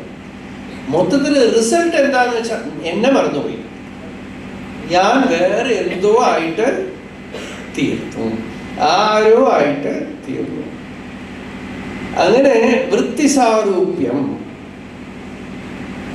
ഇതാണ് സംസാരത്തിൽ വലിയ ദുഃഖം. ഇതാണ് പരാഭവം എന്ന് പറഞ്ഞത്. എന്നുവെച്ചാൽ ഈ ലോകത്തില് ഇരുന്ന് പ്രവർത്തിച്ചാൽ കർമ്മം ചെയ്താൽ ഒന്നും കുഴപ്പമില്ല, പക്ഷേ അതിൽ ഐഡന്റിഫൈ ചെയ്ത് പോവല്ലോ, നമുക്ക് വിഷമം വരുമല്ലോ, ദുഃഖം വരുമല്ലോ, അതിന് പ്രശ്നങ്ങൾ വരുമല്ലോ ഭഗവാനെ. അപ്പൊ ഇതൊക്കെ അറിയാത്ത ആളുകൾ ചെയ്താൽ കുഴപ്പമില്ല, ഈ അറിഞ്ഞ ആൾ എന്തിനാ അതൊക്കെ ചെയ്തത്? ഇതാണ് ചോദ്യം. അദ്ദേഹത്തിന്റെ പേര് തന്നെ പ്രിയവ്രതൻ എന്നാണ്, നല്ല പേര്. എന്ന് വെച്ചാൽ ആർക്കെങ്കിലും കുട്ടികൾക്ക് പേര് വെക്കണമെങ്കിൽ വെക്കാം, എന്തൊക്കെയോ പേര് വെക്കണമുണ്ടല്ലോ. അപ്പോൾ പ്രിയമായിട്ടിരിക്കുക എന്നുള്ളത് വ്രതം, നല്ല ബ്യൂട്ടിഫുൾ നെയിം. പ്രിയമായിട്ട് ഓരോരുത്തർക്കും ഓരോ വ്രതം ഉണ്ടല്ലോ, ഇത് പ്രിയമായിട്ടിരിക്കുക എന്നുള്ളത് വ്രതം. ഒരു പ്രിയം, എല്ലാവരുടെ അടുത്തും സമമായ ഒരു പ്രിയമുണ്ട്, അതാണ് ജീവിതത്തിൽ വ്രതമായിട്ട് എടുത്തിരിക്കുന്നത്. പരമഭക്തൻ എന്നർത്ഥം. ആ പ്രിയവ്രതൻ അതിന് ലക്ഷണം പറഞ്ഞു, ഭാഗവത, പരമഭക്തൻ. ഭാഗവതൻ എന്ന് വെച്ചാൽ സാധക ഭക്തനാണോ? ആത്മാരാമ, ആത്മാവിൽ രമിക്കുന്നവൻ, ആത്മജ്ഞാനി. അങ്ങനെ ഉണ്ടായിരുന്നിട്ട് ഗൃഹേ അരമത്തെ, ഗൃഹത്തിൽ എങ്ങനെ വസിച്ചു? അങ്ങനെ വസിച്ചാൽ എന്താ കുഴപ്പം? എന്മൂല കർമ്മബന്ധ പരാഭവ, അതിൽ നിന്നും കർമ്മബന്ധം ഉണ്ടാവും. നമ്മൾ വേണോ വേണ്ടയോ പല വിധത്തിലുള്ള കെട്ടുകൾ ഉണ്ടാവും. ചില കെട്ടുകളൊന്നും നമ്മൾ അഴിക്കാൻ പറ്റില്ല. രമണ മഹർഷി പറഞ്ഞു, ഈ ചിലതൊക്കെ കെട്ടിട്ട് കഴിഞ്ഞാൽ മുടിച്ചു കഴിഞ്ഞാൽ, അങ്ങനെ ചെടുക്കിട്ട് കഴിഞ്ഞാൽ ആ ചെടുക്കഴിക്കാൻ ഒക്കില്ല. മുടി അടി കാണാ മുടിവിടുത്ത് അന്നയിനേർ മുടിവിട കടനിലൈ അരുണാചല, അക്ഷരമണമാലയിൽ ഒരു പാട്ട്. മുടി അടി കാണാം, അതിന്റെ തലയും കാണാനില്ല, വാലും കാണാനില്ല. ചില കെട്ടൊക്കെ നമ്മളതുകൊണ്ട് അങ്ങനെ വലിച്ചാ വരുന്ന പോലെയാണ് ചുരുക്കിട്ട് കെട്ടുക. അങ്ങനെ കെട്ടിയാൽ അങ്ങോട്ട് ഒരു അഗ്രത്തിൽ പിടിച്ചങ്ങോട്ട് വലിച്ചാൽ എല്ലാം കൂടെ അങ്ങോട്ട് പോരും. പശുക്കുട്ടിയെ കെട്ടുമ്പോൾ പ്രത്യേകിച്ച് അങ്ങനെയാ കെട്ടുക. കിടാവിനെ കെട്ടുമ്പോ ശരിക്കും ചുരുക്കിട്ട് കെട്ടിയിട്ടില്ലെങ്കിൽ പിന്നെ അഴിക്കാനേ പറ്റില്ല. കാരണം അത് ആ നേരെ ആകുമ്പോൾ അങ്ങോട്ട് വലിച്ച് വലിച്ച് വലിച്ച് പശുവിന്റെ അങ്ങോട്ട് നോക്കി നിൽക്കും. അപ്പൊ ആ സമയത്തൊട്ടും അഴിക്കാൻ പറ്റില്ല. അത് ആ സമയത്ത് അഴിക്കണമെങ്കിൽ ഒരു വലി വലിച്ചാൽ അത് അങ്ങോട്ട് പോരണം, എന്നാലേ ആ കുട്ടി അങ്ങോട്ട് ഓടിപ്പോവാൻ പറ്റുള്ളൂ അമ്മയുടെ അടുത്തേക്ക്. അതുപോലെ ഈ കെട്ടിങ്ങനെ പെട്ട് കിടക്കുകയാണത്, വളരെ കോംപ്ലക്സ്, ജടിലമാണ്. അതിനെ നമ്മളെ കൊണ്ട് അഴിക്കാൻ പറ്റില്ല. അതുകൊണ്ട് അരുണാചലേശ്വരൻ്റെ അടുത്ത്, ശിവന്റെ അടുത്ത് ഗുരുവായിട്ട് പരമേശ്വരനെ വെച്ചുകൊണ്ട് മഹർഷി പറയാണ്, ഒരു അമ്മയെ പോലെ എനിക്ക് ഉപകാരം ചെയ്യണത് അഴിച്ചു തന്ന അന്നൈ നേർ. അമ്മ ആരാണെന്ന് വെച്ചാൽ ശ്രുതി മാത, ഉപനിഷത്താവുന്ന മാത. അവള് ആ ജ്ഞാനം കൊണ്ടാണ് ഈ കെട്ട് അഴിക്കണത്, ജ്ഞാനം കൊണ്ടാണ് ഈ ബന്ധം അഴിച്ചു തരുന്നത്. അതാണ് അന്നൈനേർ മുടിവിട കടനിലൈ അരുണാചല. ഈ കെട്ട് ഒരു അമ്മയെ പോലെ ശങ്കരാചാര്യരുടെ അടുത്ത് പറയണു, ഒരു അമ്മ ഒരു അച്ഛനല്ല, മാതൃ പിതൃ സഹസ്രേഭ്യ അഭിഹിതൈഷിണ വേദേനോക്തം അശാന്തദർപ്പൈഹി സമാദരണീയം.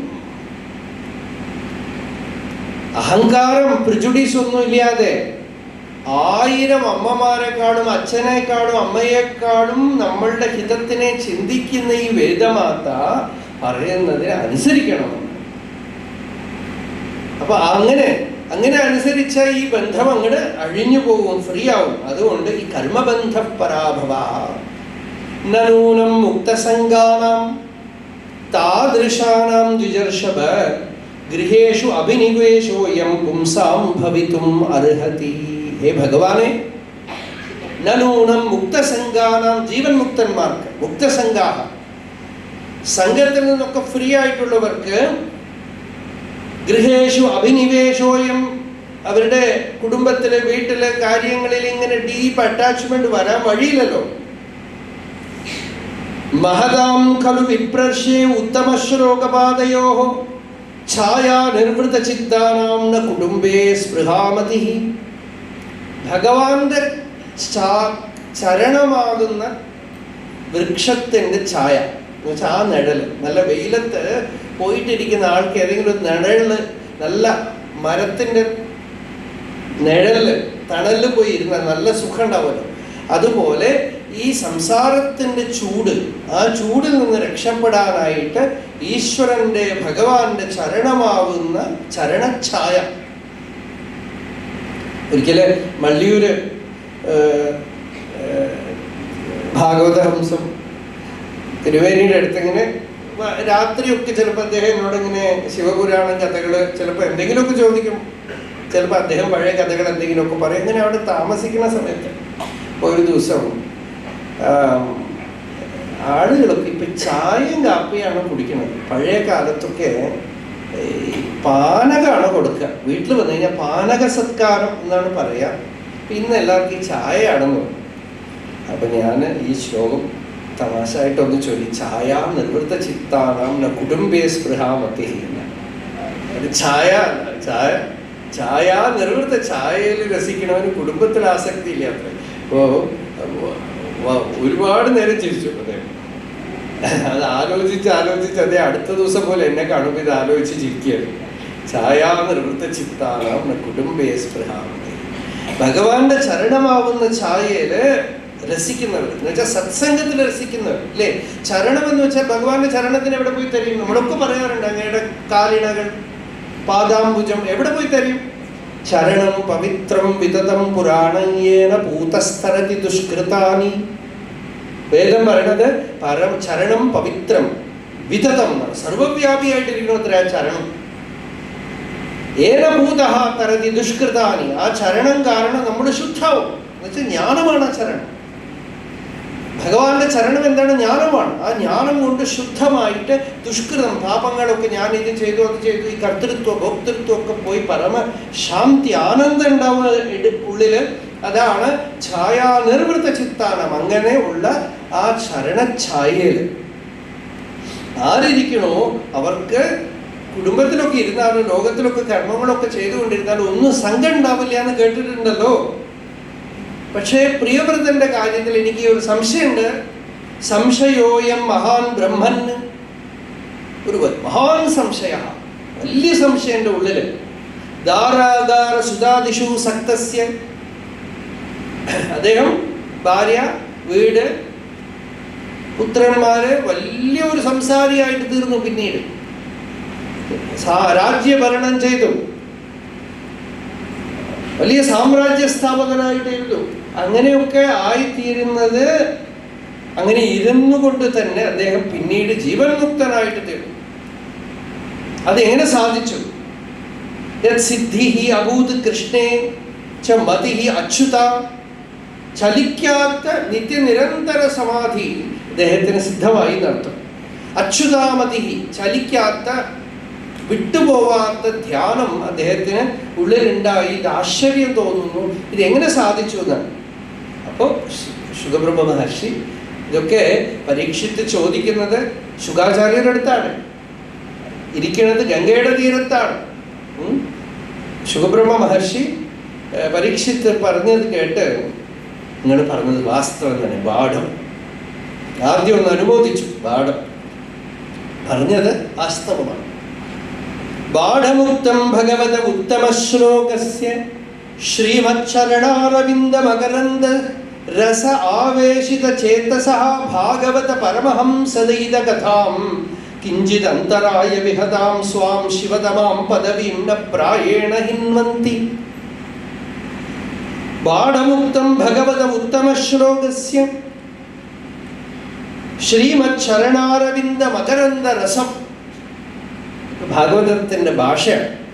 ശ്രീമച്ചരണാരവിന്ദ മകരന്ദ രസം, ഭഗവാന്റെ ചരണാരവിന്ദമാകുന്ന മകരന്ദ രസം എന്ന് വെച്ചാൽ ആ തേനില് ആ തേൻ കുടിക്കുന്ന വണ്ട് പോലെ ആയിട്ട് തീരാണ്. മകരന്ദ രസ ആവേശിത ചേതസഃ, നമ്മുടെ ആവേശം എന്ന് പറയും അല്ലേ, ഭക്തി ഒരു ആവേശമാണ്. ഭക്തി ഒരു ആവേശമാണല്ലോ. ഇവിടെ ഭഗവത് കഥാരസം കൊണ്ട്, സത്സംഗം കൊണ്ട് ഉള്ളിലൊരു ആവേശം, ഭഗവത് ആവേശം പറയണം. നമ്മള് ആവേശം വന്നു കഴിഞ്ഞാൽ എന്താ പറയുക മലയാളത്തില്? ആവേശം ഇടയ്ക്കിടയ്ക്ക് വരുന്ന ആളുകൾ എന്താ പറയുക? വെളിച്ചപ്പാട് അല്ലേ? നമുക്ക് ആ പദം കേൾക്കുമ്പോൾ വെളിച്ചപ്പാട് എന്ന് പറയുമ്പോൾ അതൊരു കൊടുങ്ങല്ലൊരു ഭരണിക്ക് പോണ ആളുകളെയാണ് ഓർമ്മ വരിക. പക്ഷെ നല്ല വാക്കാത്. ആ ഇംഗ്ലീഷിലെ എൻലൈറ്റൻമെന്റ് എന്ന് പറയുന്നതിനെ മലയാളത്തിൽ ട്രാൻസ്ലേഷൻ ചെയ്ത വെളിച്ചപ്പാട് എന്നാണ് ട്രാൻസ്ലേഷൻ.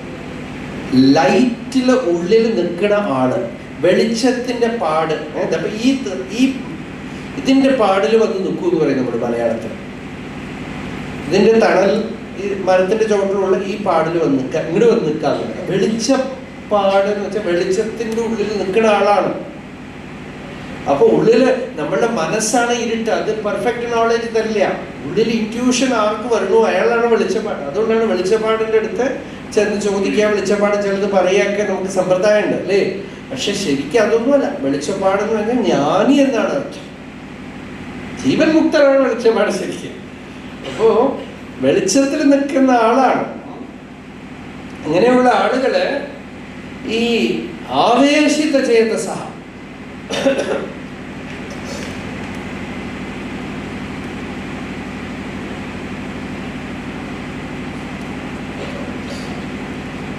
ചിത്തത്തില് ഭഗവത് ആവേശം വന്ന ആളുകള്, എന്നുവെച്ചാൽ ഭഗവത് അനുഭവം വന്ന ആളുകൾ, ആത്മാനുഭവം വന്ന ആളുകള് ഭാഗവത പരമഹംസ ദൈത കഥാം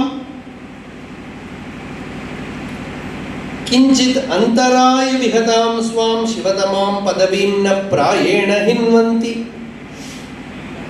അവർക്ക് അവരുടെ ഉള്ളിലുള്ള അനുഭവം ഒരിക്കലും നഷ്ടപ്പെട്ടു പോവില്ല. നഷ്ടപ്പെട്ടു പോയ പോലെ ചിലപ്പോഴൊക്കെ തോന്നാം. എന്നാൽ ഈ കഥ പറയാം. യർഹിവാവഹ രാജൻ സ രാജപുത്ര പ്രിയവ്രത. രാജനും ആ രാജാവിന്റെ പുത്രനായ പ്രിയവ്രതൻ പരമഭാഗവത, കുട്ടിക്കാലം മുതൽ തന്നെ പരമഭക്തനായിരുന്നു. വളരെ ചെറുപ്പത്തിൽ കുട്ടിക്കാലത്ത് തന്നെ ഭക്തിയൊക്കെ വരിക, നല്ല സംസ്കാരം വരിക, നല്ല പരമ്പരയിൽ വരിക, ഇതൊക്കെ വലിയ ഭാഗ്യമാണ്. അപ്പോൾ വലിയ പരമ്പരയിൽ വന്നു, പരമഭക്തനായിരുന്നു. അതുമാത്രമല്ല, ഒരു നല്ല ഗുരുവിനെ കിട്ടി. ചെറുപ്പത്തിൽ തന്നെ ഒരു മഹാപുരുഷ സമ്പർക്കം ഉണ്ടായി. നാരദസ്യ ചരണോപസേവയാ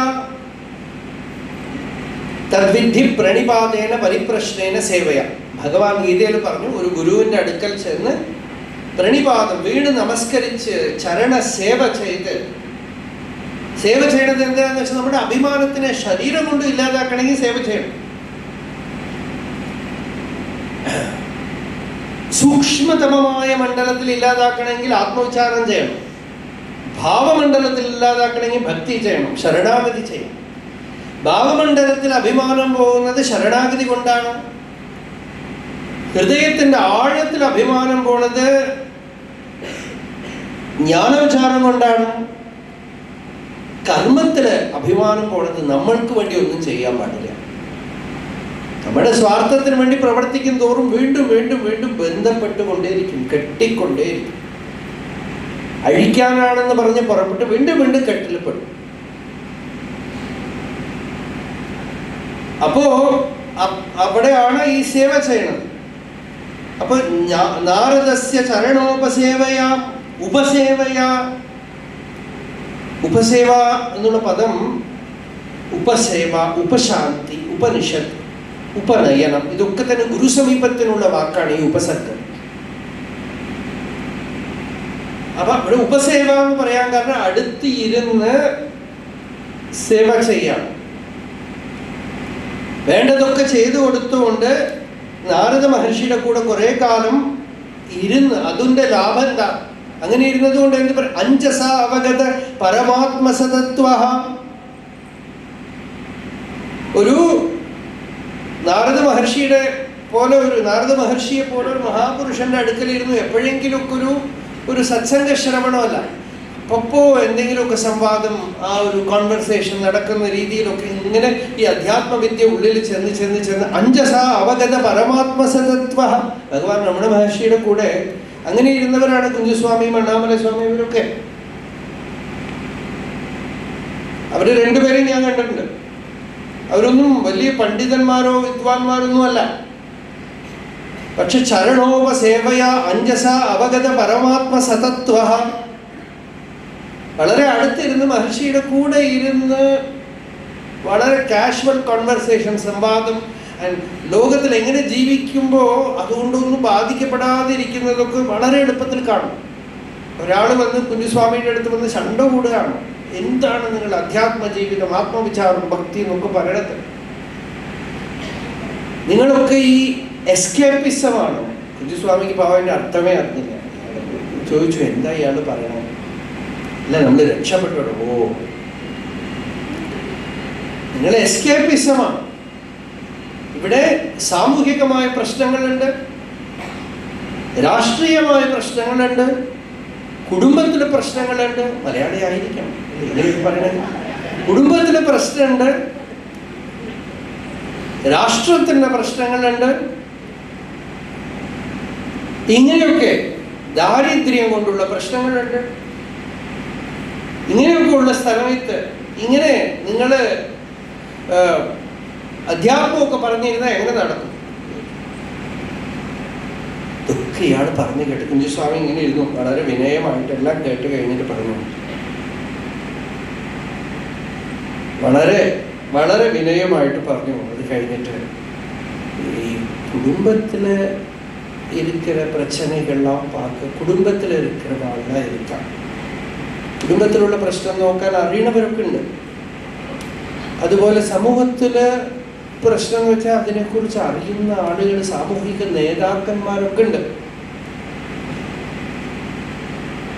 അതുപോലെ മോഷണം, അങ്ങനത്തെ കുറ്റകൃത്യങ്ങളൊക്കെ ആണെങ്കിൽ പോലീസ്, അവരൊക്കെ ഉണ്ട്.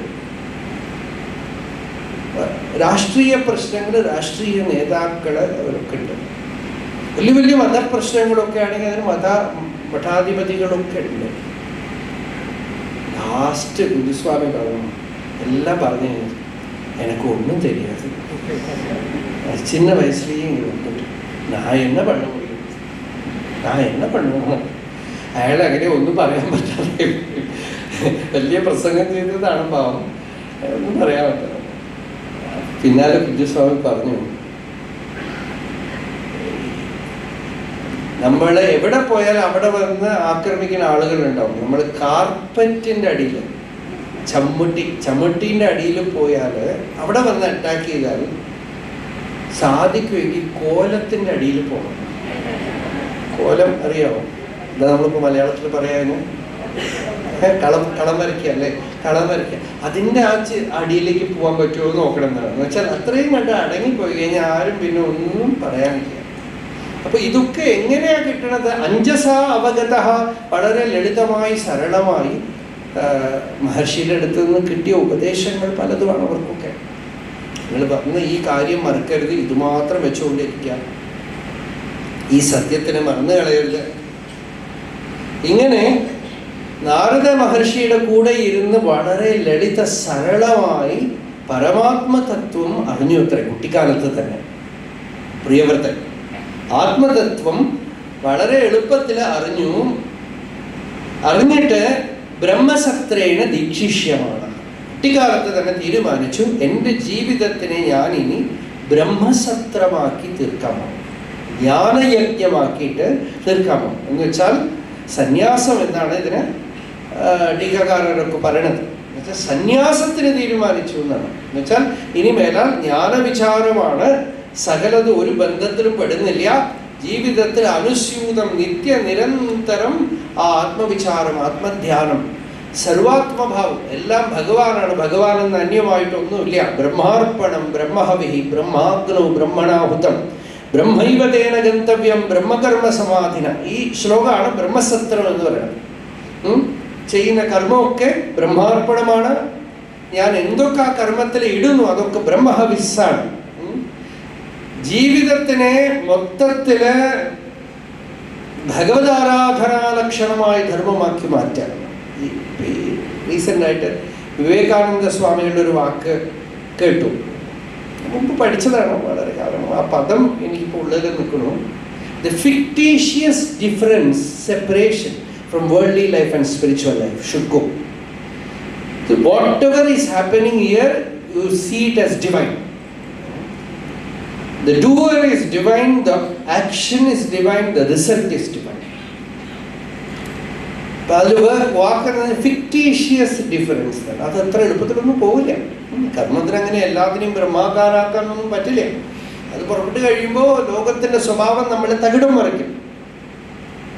അതുകൊണ്ട് ആണ് ഈ പരമഹംസാശ്രമം വന്നത് തന്നെ അങ്ങനെയാണ്. ചതുർത്ഥാശ്രമം പരമഹംസാശ്രമം ഒക്കെ വരാൻ കാരണം എന്താ? ഈ നോൺസെൻസ് ചെയ്തുകൊണ്ട് അഫക്റ്റഡ് ആവാതിരിക്കണം എന്ന് വിചാരിക്കുന്ന ആ ആർഗ്യുമെന്റേ നോൺസെൻസ് ആണ് എന്നുള്ളതിന് ആണ് പുറത്തു പോവാന്ന് തീരുമാനിക്കണം. അപ്പോ ബ്രഹ്മസത്രത്തിന് ദീക്ഷ എടുത്തു അദ്ദേഹം. ഇനിയിപ്പോ ഇതിനകത്ത് പെട്ടാൽ ശരിയാവില്ല, ജീവിതം തന്നെ ബ്രഹ്മസത്രമാക്കി തീർക്കുകയാണ്. ഇനി ഭഗവത് ആരാധന, സത്രം എന്ന് വെച്ചാൽ ഒരു യാഗം, യജ്ഞമാണ്. കുറെ ആളുകൾ, അപ്പൊ നമ്മുടെ ജീവിതത്തിൽ കുറെ ആളുകൾ, നമ്മൾ അങ്ങനെയുള്ള ആളുകളുടെ അടുത്തേ ചേരുന്നുള്ളൂ, സത്സംഗത്തിലേ ഇരിക്കണുള്ളൂ. നമ്മൾ എന്തെന്ത് ഒരു കമ്മ്യൂണിറ്റി അംഗീകരിക്കണോ ആ ലോകത്തിൽ നമ്മൾ ഇരിക്കും. നിങ്ങളൊന്ന് ശ്രദ്ധിച്ചാൽ കാണാം ഈ നിയമം ജീവിതത്തിൽ. നമ്മളിങ്ങനെ ഭാഗവതം, വേദാശ്രമം, അമ്പലം, പത്മനാഭനം, തൊഴ ഇങ്ങനെയൊക്കെ ഇരുന്നാൽ നമ്മുടെ ജീവിതത്തിൽ അതുമാത്രം ഉണ്ടായിക്കൊണ്ടിരിക്കും. നമ്മളതല്ലാതെ രാഷ്ട്രീയ പ്രശ്നങ്ങൾ, ഇലക്ഷൻ്റെ റിസൾട്ട്, അത് ഇതൊക്കെ നോക്കിക്കൊണ്ടിരുന്ന ആ ലോകം മുമ്പിൽ തുറക്കും. വരുന്നവരൊക്കെ അത് പറയും. അമേരിക്ക, ആഫ്രിക്ക, അത് ഇതെന്ന് അറിഞ്ഞു കഴിഞ്ഞാൽ ആ ലോകമൊക്കെ മുമ്പിൽ വരും. നിങ്ങൾ കാണുന്നതാണത്, നിങ്ങൾ തീരുമാനിക്കുന്നതാണത്. നിങ്ങൾ ഇതാണ് സത്യം എന്ന് പറഞ്ഞ് സങ്കല്പിച്ച ആ ലോകത്തിനെ. അതുകൊണ്ട് നിങ്ങൾക്ക് തീരുമാനിക്കാം എന്താണ് വേണ്ടത്, നിങ്ങൾക്ക് തീരുമാനിക്കാം. ബ്രഹ്മസത്രത്തിന് ദീക്ഷ, ഇനി ബ്രഹ്മസത്രമാണ്. ഇനി നമ്മൾ സത്സംഗത്തിലേക്കും അങ്ങനെയുള്ള ആളുകളുമായിട്ട് സംഘം വയ്ക്കും, ഭാഗവത ശ്രവണം ചെയ്യും, ഗീത പഠിക്കും, ഉപനിഷത്ത് പഠിക്കുന്നു, അത് തന്നെ ചിന്തിക്കുന്നു, മനനം ചെയ്യുന്നു. കാരണം നമ്മളുടെ മനസ്സ് എവിടെ ഇരിക്കണോ അവിടെയാണ് നമ്മൾ ഇരിക്കുന്നത്.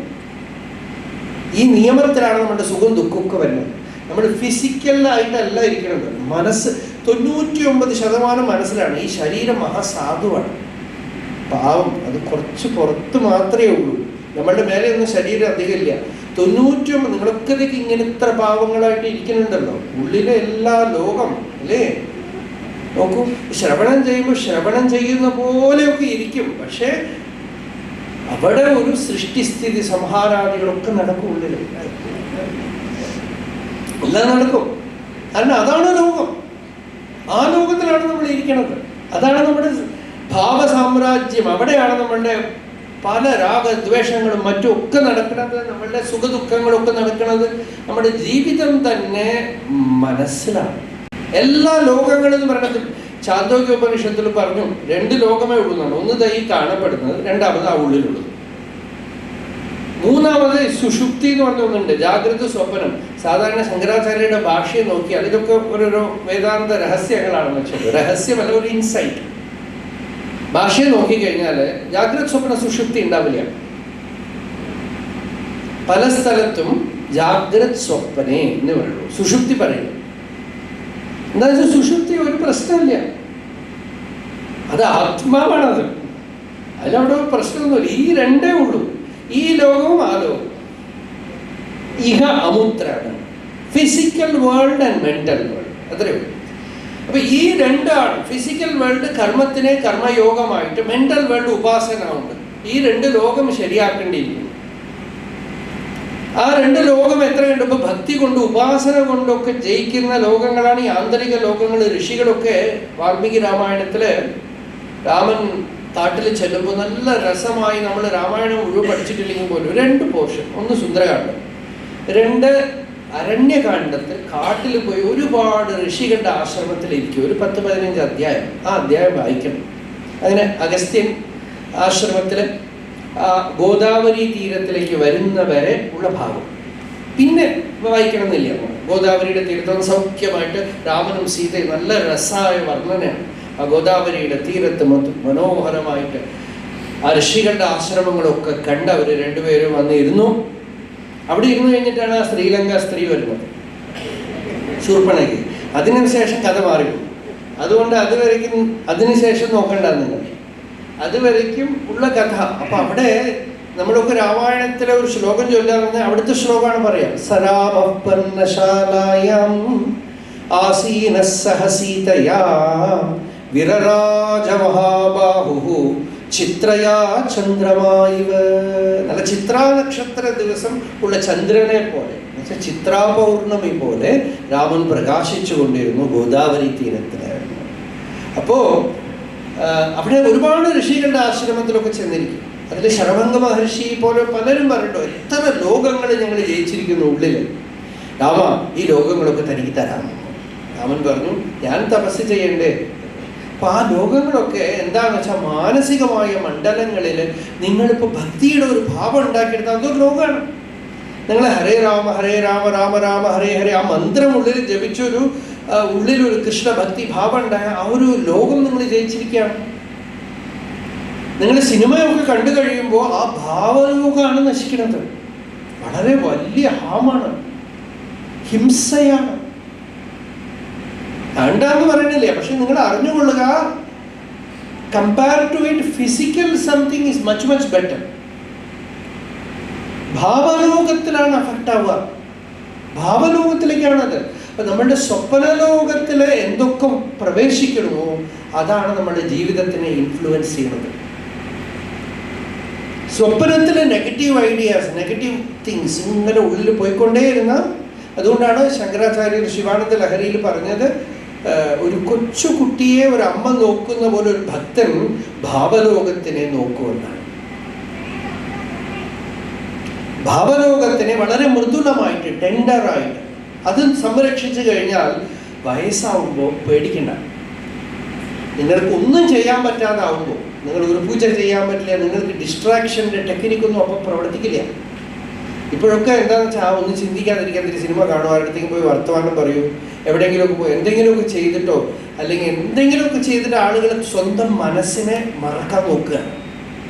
അവസാനമാവുമ്പോൾ ശരീരം പ്രവർത്തിക്കില്ല, കണ്ണ് കാണില്ല, ഒന്നും കാണാൻ പറ്റില്ല, ചെവി കേൾക്കില്ല, ഒന്നിനും ബലം ഉണ്ടാവില്ല. ഈ ലോകം മാത്രം മുമ്പിൽ തുറന്നിങ്ങനെ കിടക്കും. ഒന്ന് ആലോചിച്ച് നോക്കൂ ഒരു അവസ്ഥ. നിങ്ങൾക്ക് ശക്തി ഉള്ളപ്പോ, ഉപാസന ചെയ്യാനുള്ള ബലം ഉള്ളപ്പോ, അവിടെ നിങ്ങൾ ഒരു ദിവ്യലോകത്തിനെ സൃഷ്ടിക്കെങ്കിലും ഒക്കെ ചെയ്തിട്ടുണ്ടെങ്കിൽ വയ്യാതായിട്ട് കിടക്കുമ്പോ, അതാണ് ഭീഷ്മർ ഭഗവാന്റെ അടുത്ത് പറഞ്ഞത്, മതി മതി, കഠോരമായ യുദ്ധമൊക്കെ കഴിഞ്ഞ് കിടക്കാണ്. ധ്യാനപഥ ചതുർഭുജ. പുറത്തൊന്നും നീ വന്ന് നിന്നിട്ട് കാര്യമില്ല, എന്റെ ധ്യാനപഥത്തിൽ വന്ന് നിൽക്കണം എന്നാണ് പറയുന്നത്. നീ എന്റെ ധ്യാനപഥത്തിൽ വന്ന് ചതുർഭുജമൂർത്തിയായിട്ട് നിൽക്കൂ എന്നാണ്. ധ്യാനപഥം, അതാണ് വാക്ക്.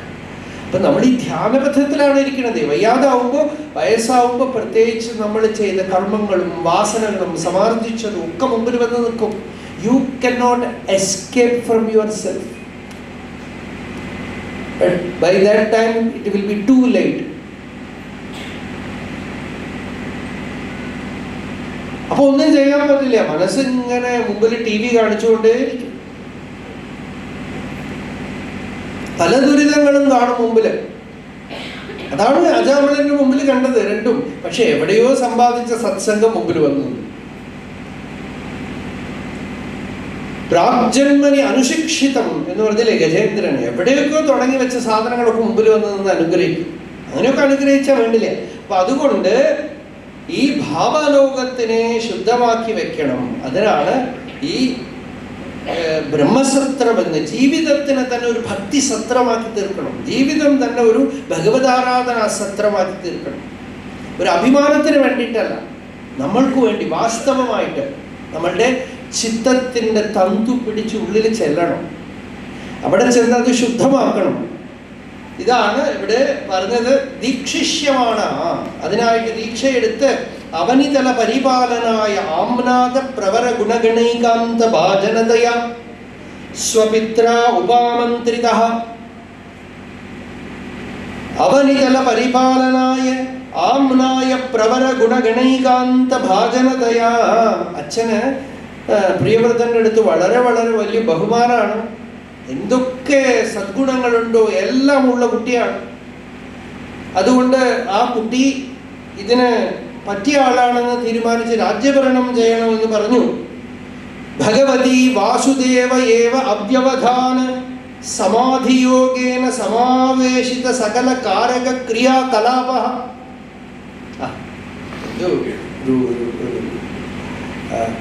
ശാസ്ത്രീയമായ അദ്ഭുതമായ വാക്ക്. നമുക്ക് ഭാഗവതത്തിന്റെ റിസർച്ച് ചെയ്യുന്ന ആളുകൾ പറയും ശങ്കരാചാര്യർ ഉപയോഗിക്കുന്ന വാക്ക് ഇവിടെ എങ്ങനെ വന്നു, ഈ വാക്കുകൾ അവിടെ എങ്ങനെ വന്നു, ഏതാണ്, എന്തോ കണക്ഷനൊക്കെ അവർ ഓരോരുത്തരുടെയും ഭാവനയിലുണ്ട്. അവ്യവധാന സമാധിയോഗേന, വ്യവധാനം എന്ന് വെച്ചാൽ പ്രതിബന്ധം, അവ്യവധാനം എന്ന് വെച്ചാൽ പ്രതിബന്ധമില്ല, തടസ്സമില്ലാത്ത സമാധിയോഗം അഭ്യസിച്ചു. അത്രയും ലോകത്തിലിരിക്കുമ്പോഴും ലോക കാര്യങ്ങളൊക്കെ ചെയ്യാൻ, രാജാവായിട്ട് ഭരിക്കാനൊക്കെ പറഞ്ഞാൽ അതൊന്നും കേൾക്കാതെ മനസ്സ് സമാഹിതമായിട്ട് വെച്ചുകൊണ്ട് സകല കാരക ക്രിയാകലാപ. കാരകം എന്ന് വെച്ചാൽ 6 കാരകങ്ങളാണ്. നമ്മൾ സംസ്കൃതം പഠിച്ചവർക്ക് അറിയാം. വിഭക്തി 6 കാരകങ്ങളാണ്, ഷഡ്ലകാരങ്ങൾ. ഈ കാരകങ്ങള് ഞാൻ എന്നൊന്ന്, ഞാൻ, എന്നാൽ, എൻ്റെ, എനിക്ക് വേണ്ടി, എന്നെ കൊണ്ട്, എന്നിൽ, ഇങ്ങനെയൊക്കെ ഉണ്ടല്ലോ.